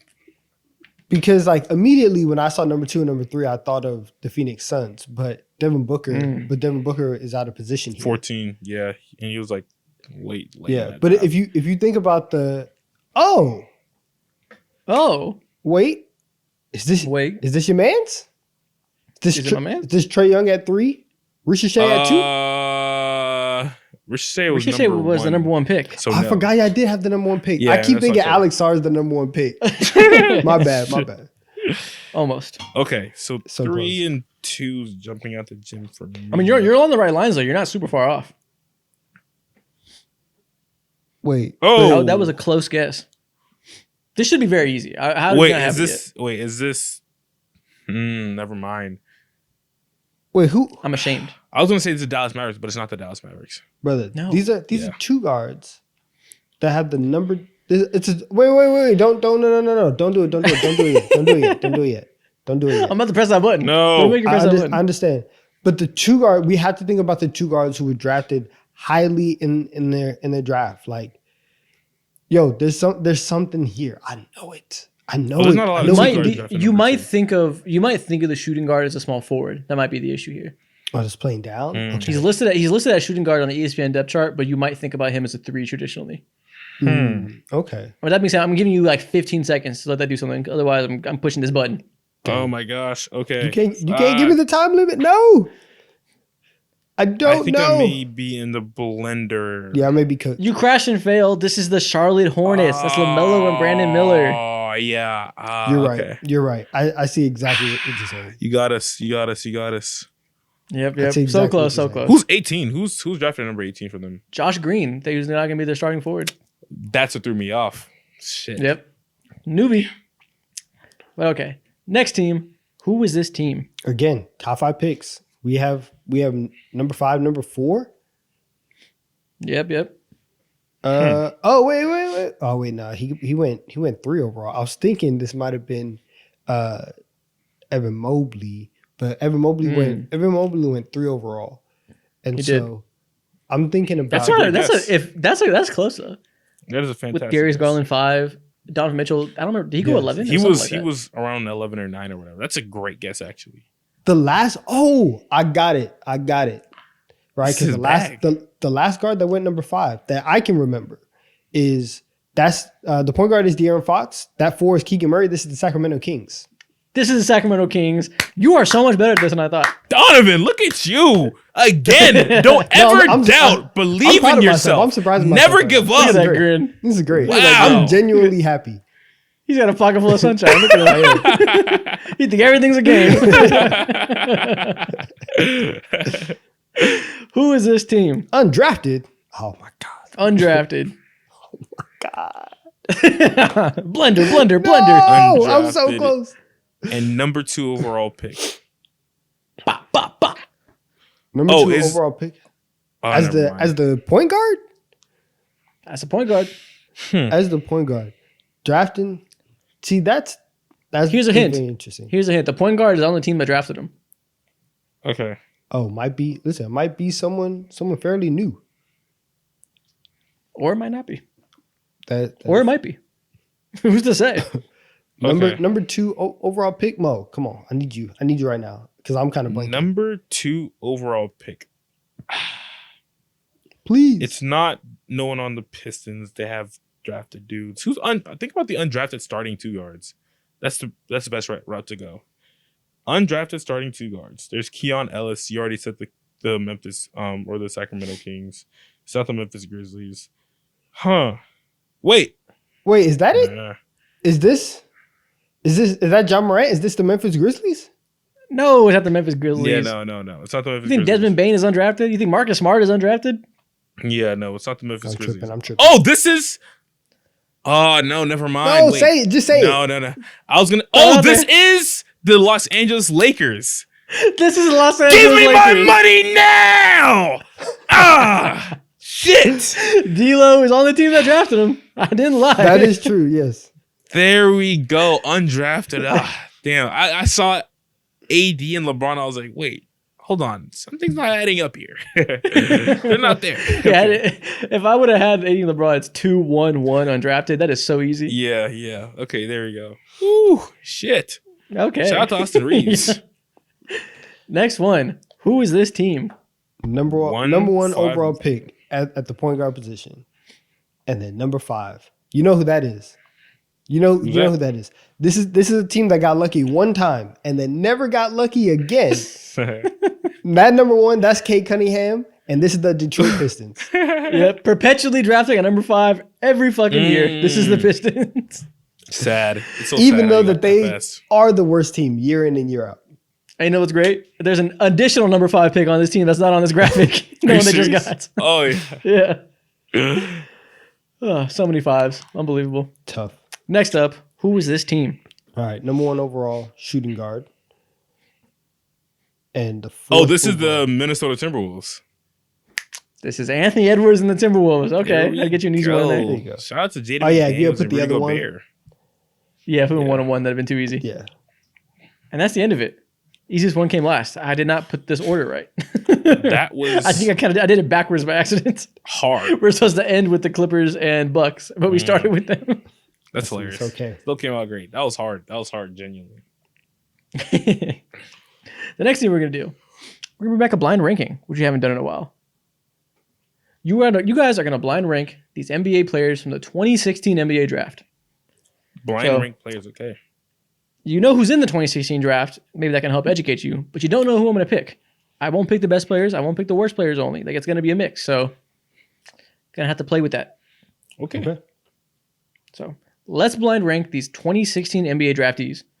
First off, Jamal Murray. He should be 2 or 3. Probably 2. I'll go probably 2. I think 2 is a solid spot. If we're just thinking about like the peak of Jamal Murray, Yeah. then we NBA can go champion, 2. Not a lot of consistent players 20 point have. per game scorer. Yeah, not a lot You of should. players have his peak. I don't know, getting rid of the 2 spot early is tough. Like that's not giving you a lot of leeway for stars. No, That's we're respect confident. for Jamal For a Murray. non-all-star? He is a star. All right, sure. We'll have a conversation at 2 and 3. He's paid like one. Yeah. All right, next up, Buddy Hield. Probably 4? 4 or 5. I'm sure there's a I'll say stinker that Isaac 4. has. He can't listen. He doesn't play defense, but he's a good shooter, and that is still very, very valuable. I'll go 4. Okay. He I can agree be with 4. serviceable. Yeah, serviceable. I Sure. think there's an absolute stinker. Like I'm smelling like a Thon Maker in this tier right now. I think I'm gonna pull out this random second round pick. Yeah. Dragon Bender. Skylar Bissier. What could have been? No, there's nothing that could have been. All right, next up, Jaylen Brown. 1. There's the guy. Yeah, it's He's the kind guy. of hard. Yeah, it's hard. It's hard can't- to. We cannot say Jamal Murray is better than Jaylen Brown. That's not Yeah, possible. not every draft has a Finals MVP, so it's a good bet to put Yeah. that one at one. Yeah, Jaylen Brown is better. Now, 3 years ago, would you have put him at 1? Probably not. Interesting conversations. Probably His not. development has been really impressive. Yeah, exactly. Okay. Next up, Domantas Sabonis. 3. I like Yeah, 3 for him. I'll say 3. Very comfortable. Think he's worse than Jamal Murray? Yeah. I'd rather have someone like Jamal Murray on my team than Sabonis. Sabonis is know. an I mean- all-star. We're going to get eviscerated in the comments. Yeah, I mean, when Jamal Murray is playing like 2023 playoffs, Jamal Murray, then yeah, he's better, but he's done that exactly one time in his career. And how Well, many times has Sabonis reached Well, those we levels? already 0. made the decision, so we're here We're now. taking Murray. Exactly. You can't change it. Shout out his double doubles. Yeah, exactly. And last but not least, at number 5, we got Ben Simmons. Yeah. 5. Okay. That sucks. This Did we is get not a this bad wrong? list, though. Ben Simmons. Should Heald be 5 instead of Ben Simmons? No. Why? I mean, if we're talking today's NBA, yeah, Simmons is the pick at 5. If we go at their peak, then yeah, Ben Simmons at 5 is disgusting. Totality of their career, if their careers are to end today. Yeah. Yeah. I guess Well, 5. with all being said, you guys did a pretty decent job. This isn't Yeah. a bad list by any means. Yeah. I we probably did. would have went, if it's peak version of them, probably Jalen, Ben, Sabonis, Jamal Hield, maybe. Peak Yeah, version? okay. You think, if we're just talking peaks, Oh no, you're right. Ben You're right. That Simmons. 1 year peak. Never mind. If it's peaks, it's Jalen, Ben, Jamal, Sabonis, Hield. wait, I'm you still still don't taking think that like Jamal that over the absolute best version of Ben Simmons is better than Jaylen Brown? Hell no. It's close. It's close. I wouldn't say hell no, but I go Jalen Brown. What we saw in them last year, especially in the playoffs, like the 2-way ability. I can't get the memory out of my head of Ben Simmons locking up Luka Doncic. Yeah. That's the lasting No, listen. image of Ben Simmons for me. I will defend prime Ben Simmons like nobody else in the fucking world. But it's a lot easier to play with other stars when you have that 3-point shot, and you can make it work with Ben Simmons for sure. But Jalen's going to fit with any team ever. Like, there's no team in NBA history that Jalen Brown doesn't fit on. And he's an elite defender as well. Not like prime Ben Simmons. Prime Ben Simmons' defense was entirely different. He was a dog, can't lie. Yeah, but I'm cool. When they both probably got to be your second best player. Ben Simmons never got to develop to the point where he could have been good enough to win a championship as number one option like we thought he could. Mm-hmm. We never saw that scoring development come. So I think if they both have to be sidekicks, I'd rather have Jalen. Ben Simmons was the 3 seed with Bellinelli running the sideline. Dude, don't get me started. I love prime Ben Simmons, Dude, man. that team was great. What you mean? Don't disrespect JJ Redick, Furkan Korkmaz, Tobias Harris. Of course, Joel there too. He was killing them. He was so good. Murdering them. Okay, next thing we're going to do. Mo, you are going to rank your top 10 teams that you think are going to be the most fun to watch this year. Yeah. League pass ranking. League pass ranking, of course. Now, these are teams that I'm personally going to be tuning in night in and night out, and I will be right glued to my TV with my crayons out, teeing up. And I want you guys to go ahead and judge my top 10 most exciting teams this season. All right? We'll see what you got. So, at number 10, I have the Houston Rockets. So many moving parts, so many good players, genuine quality, and they have a lot of fun players to watch. You saw what Reed Shepherd did during Summer League. That creativity, that shooting off the dribble as a small guard, and just overall offensive creativity. I love that, bro. They're at number 10. Reed Shepherd's going to be white boy of the week often. Anytime you have a deep young core, you're going to be in the top 10. That should be a real segment for it. No, I'm just kidding. Hey, don't make me start that. I'll start that. I'll leave that him. Of course you would. Maybe I'll let my doc real quick. If my doc ideas, we're going to White rotate boy through. of the week. Oh, hell yeah. Of course. This week's white boy Love of the that. week has to be Zach Lowe. Or is it Woj? Not Zach Lowe. No, it's Zach Lowe. Yeah. Check my Twitter for thoughts on that. But no, Rockets at 10 makes total sense. I would have put them a little bit higher, but I respect them on the list at all. Yeah, I had to go ahead and put him on the list. If you want to put him higher, I don't blame you because Jalen Green, Sengun, and his fancy passing and unique way of scoring must have number 10. Number 9, we have the this is a little bit out of order, but Just the order you sent it to me in. is it? Ooh, It's think so. not. here's a fighting. Yes, it is. Oh, wait, no. No, it's not. No, it's not. This is me. Yeah. But it's okay. We'll just make some live corrections because Just at number say, 9, say how this you're going to is say the New York Knicks. The Knicks, Okay. So we better be on your list. I was about to say. of course. Go ahead. Tell them why. Yeah. Tell them why we're a fun watch. Josh Green, DiVincenzo, the Nova boys. Josh Hart. I love the chemistry. Don't disrespect. His name is Josh Hart. Josh Hart as well. Of course. I love the power of friendship. And All then caps when you say the name. you go ahead and add in Mikal Bridges, OG Anunoby's already there, and Julius Randle's coming back. The optionality on the team is going to be fire. I love it. The NBA is fun when the Knicks are good. Everyone says it. It's going to be true this year. Yeah. I Absolutely, can't wait. dog. Absolutely. Okay, so coming in at number 8, we have the Minnesota Timberwolves. So, All right. I made this doc backwards. I'm just going to take it off the screen. Go ahead and say your team. okay, yeah. So at number 8, we have the Minnesota Timberwolves. Anthony Edwards is going to be there. Rob Dillingham. So, you know, real already quick. I told you to send me numbers and ask you what order is in. That shit was so confusing with no numbers next to it. Don't people read text messages from like top to bottom? How is that confusing? Yeah. I don't know. It's just a list of names though. Like when it's I don't know. Who's at the top of the list? Yeah, it's top of the list, and then whatever's at bottom should be assumed to be 10. That's how we like normally read stuff. I guess you're just having a brain fart. That's how we normally read. Yeah. But it's a countdown. Okay, whatever. Okay, keep going. Okay, anyways, like I was saying, number 8, the Minnesota Timberwolves. Anthony Edwards, Rob Dillingham, Karl Anthony Towns. Cinema every night. Aura through the roof. Yeah. Now, the order does get redacted once you try to see Rudy Gobert do some type of offensive move. I close my eyes when that happens. He's very talented to me. Weak side rim protection is awesome. He ain't no bucket. Wow. Okay. Number 7, the Dallas Mavericks. Luka Doncic Gotta be and on there. Kyrie Irving have to be on there. It's a necessity, bro. Yep. At number 6, I have the San Antonio Spurs. Woo! Wemby They're high. could have been higher. I feel like He could have been higher. Wemby earns a top 3 spot on this list by himself, I think. That's fair. That's very fair. That's very fair. That's very The fair. chat's going to call us Glazers. I don't care. We are known Wemby Glazers, and I will not stop. You're not wrong. But having Wemby, I don't care. Attach me to that. Glue it on my forehead. I really do not care. But having on my forehead. But having Wemby alongside CP3 and just getting easy looks, so many lobs will be made just effortlessly. Highlight on highlight, bro. Sign me up for second year Wemby. Okay. Number 5, the Philadelphia 76ers. Paul George is there. There's another element of aura added into this trio already. So many buckets will be given. Sign me up. I'm again glued to my seat. Comments are going to cook you for saying Joel Embiid's fun to watch. They just don't appreciate real skill in drawing fouls. That's all that tells me.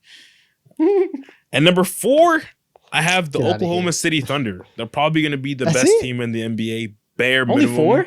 Yes, I got better teams to watch.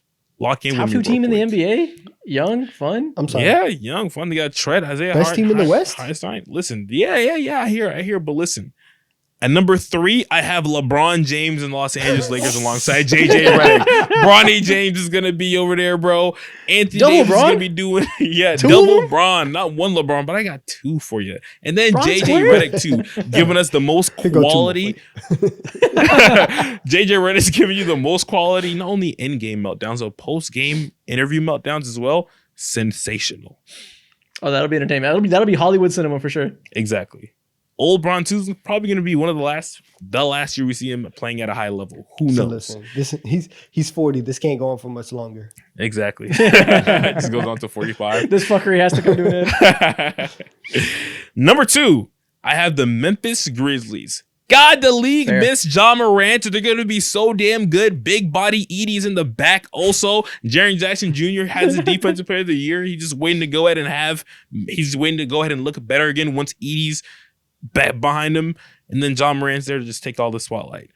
Running Dunk Man is back. I want to see it.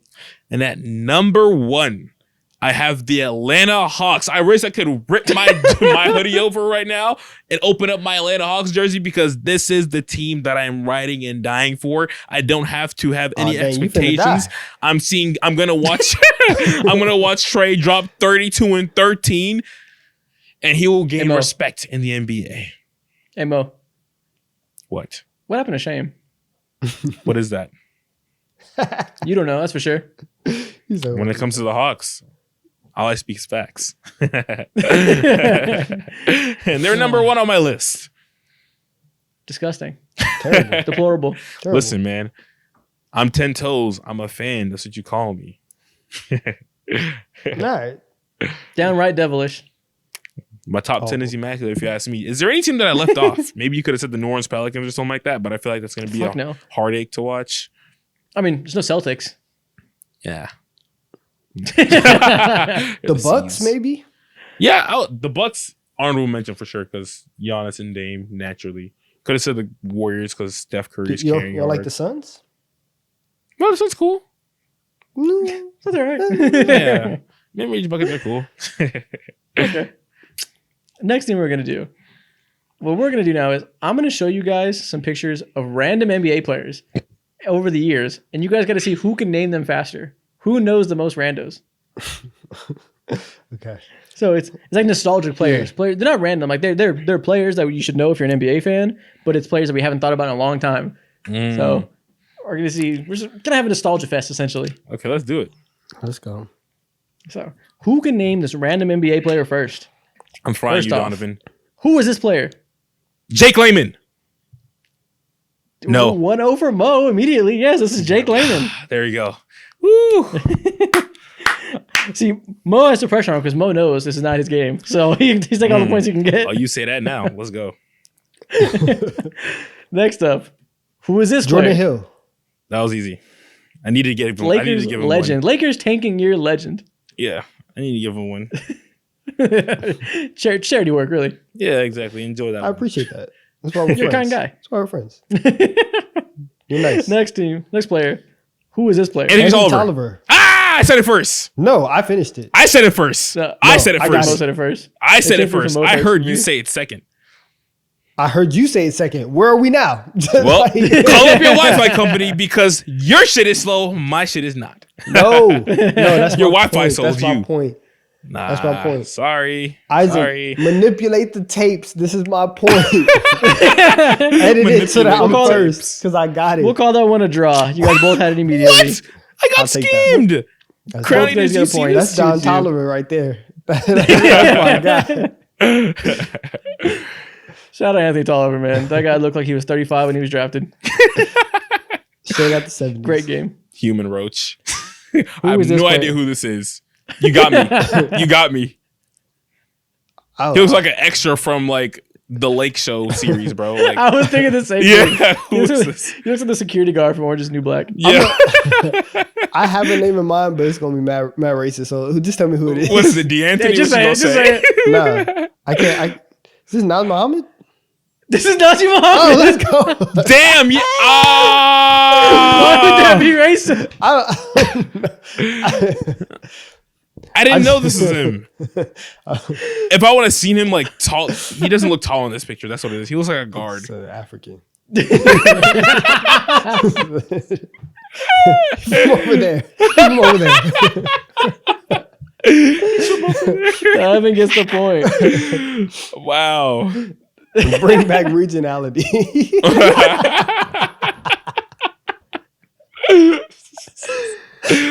Okay. Speaking of, next player, who is this? Isaac Bonga. This is Isaac Bonga. Here we go. Speaking of is ridiculous. Yeah. But it's very funny. When the Lakers drafted him, I was convincing myself he was going to be this combo forward, 6'9", handling the ball. I was ready. Well, folks thought he was the next Giannis. They're making disgusting YouTube videos back in the day. Right? All right, 2-2-1. That was clickbait gold. There we go. Next player. Who is this? That's James McAdoo. James Michael McAdoo to you. He got that wrong. Say the full name. He did not say that right. Come on, man. Nah, you gotta This is reduce James that. McAdoo. Redacted. This man has multiple championships, by the way. Him and Patrick That's McCall. so nasty. Racking them up. Patrick McCall Legacies are built. has a three-peat entering the league. Woo. I did not need to know that. You know Norris Cole, back-to-back champion. First two. Wait. Legacies are built on the backs of the James Michael McAdoos of the world. Facts. Do you think practice works without a James Michael McAdoo pushing the starters hard? Yeah, what's next? Next team. Next player. Brandon Bass. Brandon Bass. Slow ass. Catch up, Grapes. Come on, Unc. Say it louder. Bring your ventilator out. Stand up. Don just got unked out of the paint. This is crazy. I'm mad because I like Brandon Bass too because he's a bucket from the baseline. Baseline 14-footer. That's him. Nah, they don't make Brandon Basses in the league anymore. They don't let people grow into Brandon Bass, man. This should be DeAndre Hunter. No, This should be God, the Kenny last Lofton. Brandon Bass in the NBA was John Collins, and then he evolved. No, It's tough. he'd be working. Damn. Is John Collins the Zion Williamson of Brandon Nah. Basses? Ooh, we're cooking. We're cooking. Okay. Last one or next one. Shabazz Napier. Napier. That's me. No, it's not. That's a tie. literally That's not. a tie. What the It's a tie. hell? Oh, You don't I'm have to getting comprehend the robbed. internet. It's a tie. Oh my gosh, I'm getting robbed. Listen, man. The LeBron James PR had me thinking Shabazz was him in 2013. I thought he should have come in and dominate for the Heat. LeBron likes him. He has to be good. I gotta like him. LeBron's the pool rules. is What do you crazy. want? LeBron made that man so much money, it's ridiculous. He hasn't even met him a day in his life, too, probably. They didn't even play together. No, wait, did they? No, LeBron left. Right Yeah, after he they left drafted him. immediately. You're right. Yeah. Damn. Dang, Pat Riley was desperate, bro. He was Stand up. sick, bro. It's like, bro, fuck this guy, man. You ruined the first round draft pick. That's why Pat Riley hates him for it because he made him waste a Yeah. draft pick. Next one, last one. This is a 2K legend. Every single 2K Michael 14 Thornton? or 15 rebuild. No. No. Every single 2K rebuild. Thomas in Robinson. 2015. Yep. I'm Thomas like Robinson. that. I'm like that. What did I say? Every rebuild you do, 2K made him into a superstar. 78, 79 overall, consistent 9-point. Oh my God, I love this guy. I'm passionate about right my when the Rangers, PS4 came out, we were on 2K. Thomas Robinson was the face of the league on 2K My Builds. He got me. Thomas Robinson. What a name, bro. I ain't seen him in a minute. That's crazy. Mo smoked Donovan in a nostalgia fest. He Donovan beat is a me by nostalgia one. merchant. What do you mean? I did not He beat you by smoked you. 1. I really whooped you by like 4, bro. We're going to run it back, and the carrier is going to be like, What are you damn, talking Unc, about? you There's- tripping. There's multiple ties. You beat me by 1. False ties. What are you talking about smoking? False ties. Unk, you lost. It's okay. False ties. Listen, what are we doing here? I gotta beat these allegations. I gotta beat him. It's not me, man. It's fine. The comments know you are Unk and you are a nostalgia merchant. It is That's what it not is. me. Bring the Don't you ventilators dare call me out. Unc. You're like 2 weeks older than me. You're Unk.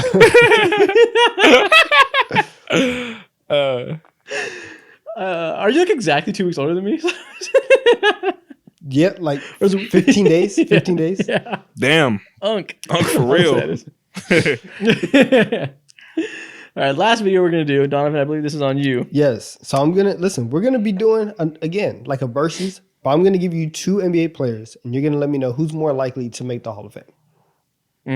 So, yeah, who's going to become a Hall of Famer by the time everything's said and done? Yes. Interesting, because we've always done who's going to be a Hall of Famer. It's like people who are done with their careers. This is fun because it's people who are like just getting started or different stages. Exactly. So out of these 2 players, who's getting into the Hall of Fame? All right. First up, we have LaMelo Ball versus Scotty Barnes. I think LaMelo Ball is good enough to one day get there, maybe. But with those fucking ankles, I'm not picking LaMelo Ball to do anything cumulative in his career. I'm going with the guy who I know is going to be healthy and play full seasons. It's easy going to be Scotty Barnes. As of now, I 110% agree. Although LaMelo Ball might have the better highlight tape just off of playing 3 more years in the league, Scotty Barnes actually does productive work on the court. Yeah, like maybe LaMelo has a higher peak, but do I think he's going to have like 10 All-Star seasons or whatever that's necessary to make it? No, and neither should you, because he's never going to be healthy for that long. Ankles are selling. Hate to see it. All right, next one. Out of Bam Adebayo or Drew Holiday? Who's making it? With the ring, I feel like Drew Holiday is almost a lock. And I feel like Bam has to win a DPOY, and voters do not want to give him that shit. He's perpetually third place. He Yeah, might Drew be. Holiday is a lock, but I think Bam consistently throughout his career might be the better player. Sure, but will he be good enough individually and rack up enough accolades That's to the make it real without a chip? conversation. Listen. He needs to have a championship. He needs Drew to have a Holiday Drew's a championship. safer bet. Drew Holiday has a championship. He has multiple gold medals as well. Listen, he kind of has it on lock. And I hate to say it because Bam is so good. He's so underrated. Listen, without the accolades, he might be forgotten. Now listen, does Drew Holiday I have hope Aja not. Wilson? Asia Wilson? Does Drew Conversation for Holiday another have day. Asia Wilson? He does Conversation for not. another day. Hall of Next Famer one. on my end. Let's Next go. one. I'm not gonna do it. Not gonna do it. All right. Jamal Murray or Kyle Lowry? Yeah, it's me, Kyle Lowry's first ballot. Yeah, it's me, Toronto legend. Kyle Lowry's in there. Wait, you think Kyle Lowry is gonna be? Sorry. They're still laughing for the last part. I just knew what he was gonna say. It was gonna be so dumb. I want to say it so bad, but I'm not gonna disrespect. I'm not gonna be disrespectful. Oh, okay. Oh fuck. Okay. Jamal Murray or Kyle Lowry? Fuck. They both have Jamal a Murray ring. has no All-Stars. I'm Yeah. not picking Jamal Murray when Kyle Lowry is a team legend, has a ring with the team, multiple-time All-Star. We have to go with Kyle Lowry. And also, I believe in Kyle Lowry's longevity better than Jamal Murray, who's just consistently out with some bullshit, bro. I'm leaning Kyle Lowry. I'm going with the physique. I'm going with Kyle Lowry. Wait, the physique? What about his physique? Whoa. Hey, next question. All right, next matchup: Trae Young or Jalen Brunson? Ooh. Trae Young is going to have the numbers, without a doubt. Jamal, Yeah. he's going to have the numbers. Jalen Brunson will too, but He's not on to his what way Will to a Trae's. ring right now. Jalen Brunson became an All-Star at like 27. Do you think he's gonna have enough years as a small guard that he's gonna rack up like 8 to 10 All-Stars? No. 8 to 10 is a lot. He might get to like 6 6. maximum, Mhm. like 6, 7 maximum. If he has 6, he better have first team All-NBAs and a ring. Hey, it's on the way, brother. It's on the way. It's happening. I know first It's team All happening this NBAs year. are not coming Trey's way just yet. The league hates him. Not bro. if the voters have anything to say about it. He might not make third team All NBA for the rest of his career. Nah, they do if these hate voters him. haven't decided. They do hate They him. hate him so they much. hate him. Honestly, just You let based Bill off Simmons of- get a vote? He's not getting Oh, shit. it's over. It's over. Damn. This is hard, genuinely, because the numbers are clearly going one way. Jalen Brunson generally has a chance to do something that has been done in a very long time for the New York Knicks. I might. Listen, mind you, it's the Basketball Hall of Fame. Jalen Brunson has national championships. Okay, then we're going Jalen Brunson. Whatever. Technicality win. Yeah. Whatever. Nova. Whatever. Super team win. Yep. All right, next Super team one. merchant. Shea or Ja? This is good. I feel like Shea's low key like a lock for the Hall of Fame at this point. He's this good at this age. I don't think he's gonna fall off unless his knees explode. He might be a top 4 player in the league for like 7 years in a row. Shea's a lock. John A Morant lock. could have been viewed as a top 10 player the season prior. Top Now, 10, John 15, might make but it there too, but if you're a top 5 player in the league for extended period of time, you're gonna be a Hall of Famer. And I can say that about Shea. I don't know if I can say that about Ja yet. Ja has been hurt. We've seen him miss some seasons for other stuff. Two seasons where Shea's out here being at the top of the league in MVP voting, being number 1 seeds. Listen, it's lost seasons. Shea's making. And up he already for it. has 2 first team All NBAs. Like that's a good amount by this age. Like he might get to 5 or 6 by the time he's done. That's a Hall of Famer. if Ja is able to have a sensational season and be like the number 1 or 2 seed, then I genuinely see a route in where like Ja has more likelihood if he reaches like that level of stardom that he's supposed to. That we know he has in him. But Shea is literally already there. It's so hard to pick against him. Yeah. It's so hard. I'm leaning Shea. All right, next one. Ew. Bradley Beal or Domantas Sabonis? Ew. Oh, we're having a mid off. One of them has to go into the Hall of Fame. Who's it gonna be? I think when he retires, Domantas Sabonis might go overseas and be like a goon in Europe and win like 3 championships for them, and that'll get him into the Basketball Hall of Fame. So we're going with Sabonis. But in the NBA, neither one of these guys are having Hall of Fame level careers. What's the most impressive thing that Bradley Beal has done in his NBA career? Get a He made no it- trade clause and also score.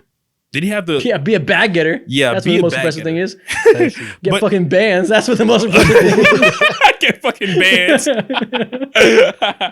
But didn't he like win the scoring title one year over Curry, or Yeah. did Curry steal that? He won the scoring title and then played very few games the next year. Barely did his job because he was hurt. Sat at home and then got paid. That's a finesse. That is the most impressive thing. That was incredible.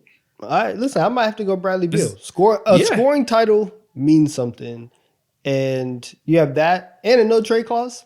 That's pretty memorable. But Sabonis has made more All Stars than Bradley Beal. I don't know. We're talking about 2 or 3. I don't know. Probably it's like 2 and 2, I think, or 3 and 3, something like that. It's pretty close. God, this is disgusting. All right, next one. Yeah, I'm going Bradley Yeah, Beal. thank All you. right, we got Draymond Green. We ain't got time for research. We have Draymond Green versus Rudy Gobert. See, they're both a lock, and I bet that pisses Draymond off so much that they're both equally as guaranteed to make the Hall of Fame. That must make him so mad. Now, change the question. You have to remove one from the Hall of Fame. Who are you taking out? The one who's not gonna punch me in my shit. Give me Rudy Gobert. Nah, listen, you're gonna take out Draymond with the ramifications that might come to you after that. I don't know. Listen, as long as there's You cameras might want that around back me. in blood. Listen, I got TMZ in the corner. They're gonna be in the bushes recording for me. I got a hefty lawsuit coming his way. Trust me, I'm a bag getter for real. I guess we gotta go Draymond over Gobert. All right, cool. Next one. All right, we have Kyrie Irving versus Damian Lillard. This was a This is conversation hard. for a couple years about. This is tough. Dame peaked better. He can lead a team better. We all know that. Kyrie has the chip. He made another finals. He's one of the best sidekicks of all time. Maybe being the best sidekick of all time is better than being a pretty good 1A. Yeah, he has all the meat munchers by his side too. I think Kyrie might make it quicker than Damian Lillard, to be honest with you. He said he has the carnivores. Yeah. I think Kyrie's gonna make it quicker. we have to start calling people that. Meat munchers. Certain fans of a carnivorous descent, they like Kyrie Irving. That's the diet on the carnivore diet. On the carnivore. Okay, That's tough. Yeah. listen. Nah, man, you're on the carnivore diet right now. You need to get off.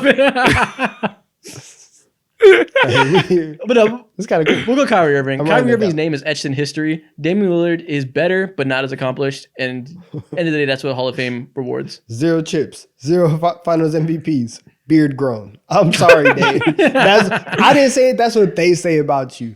Kyrie, I'll take Kyrie. They don't believe you, Dame. They don't. What are you prepared to do about it? Apparently, he's slim now. Let me know. All right, we have Karl Anthony Towns versus Chet Holmgren. This is so weird, and you made this matchup purposely too. This is so like Donovan coded right here. I want to know what you think. This is a rookie and it's someone who's entering like year 10. What type of matchup is I this? know what this is so funny. So I he, know has what Cat is. so he has a 10-year head start. Who's making it into the hall? Let me know. So, I know what Cat is. Probably not a Hall of Famer. Chet could be anything. Chet could be anything. He's just getting started. Oh, you're falling into his pathway, Isaac. Pull out. I'm trying to reach you. God damn. Pull out. Oh my God. What? Oh my God. Listen. You want him to do Cats, what? listen. I think in his prime, Chet might be a DPOY and be nearly the same offensive player Cat is. Sure.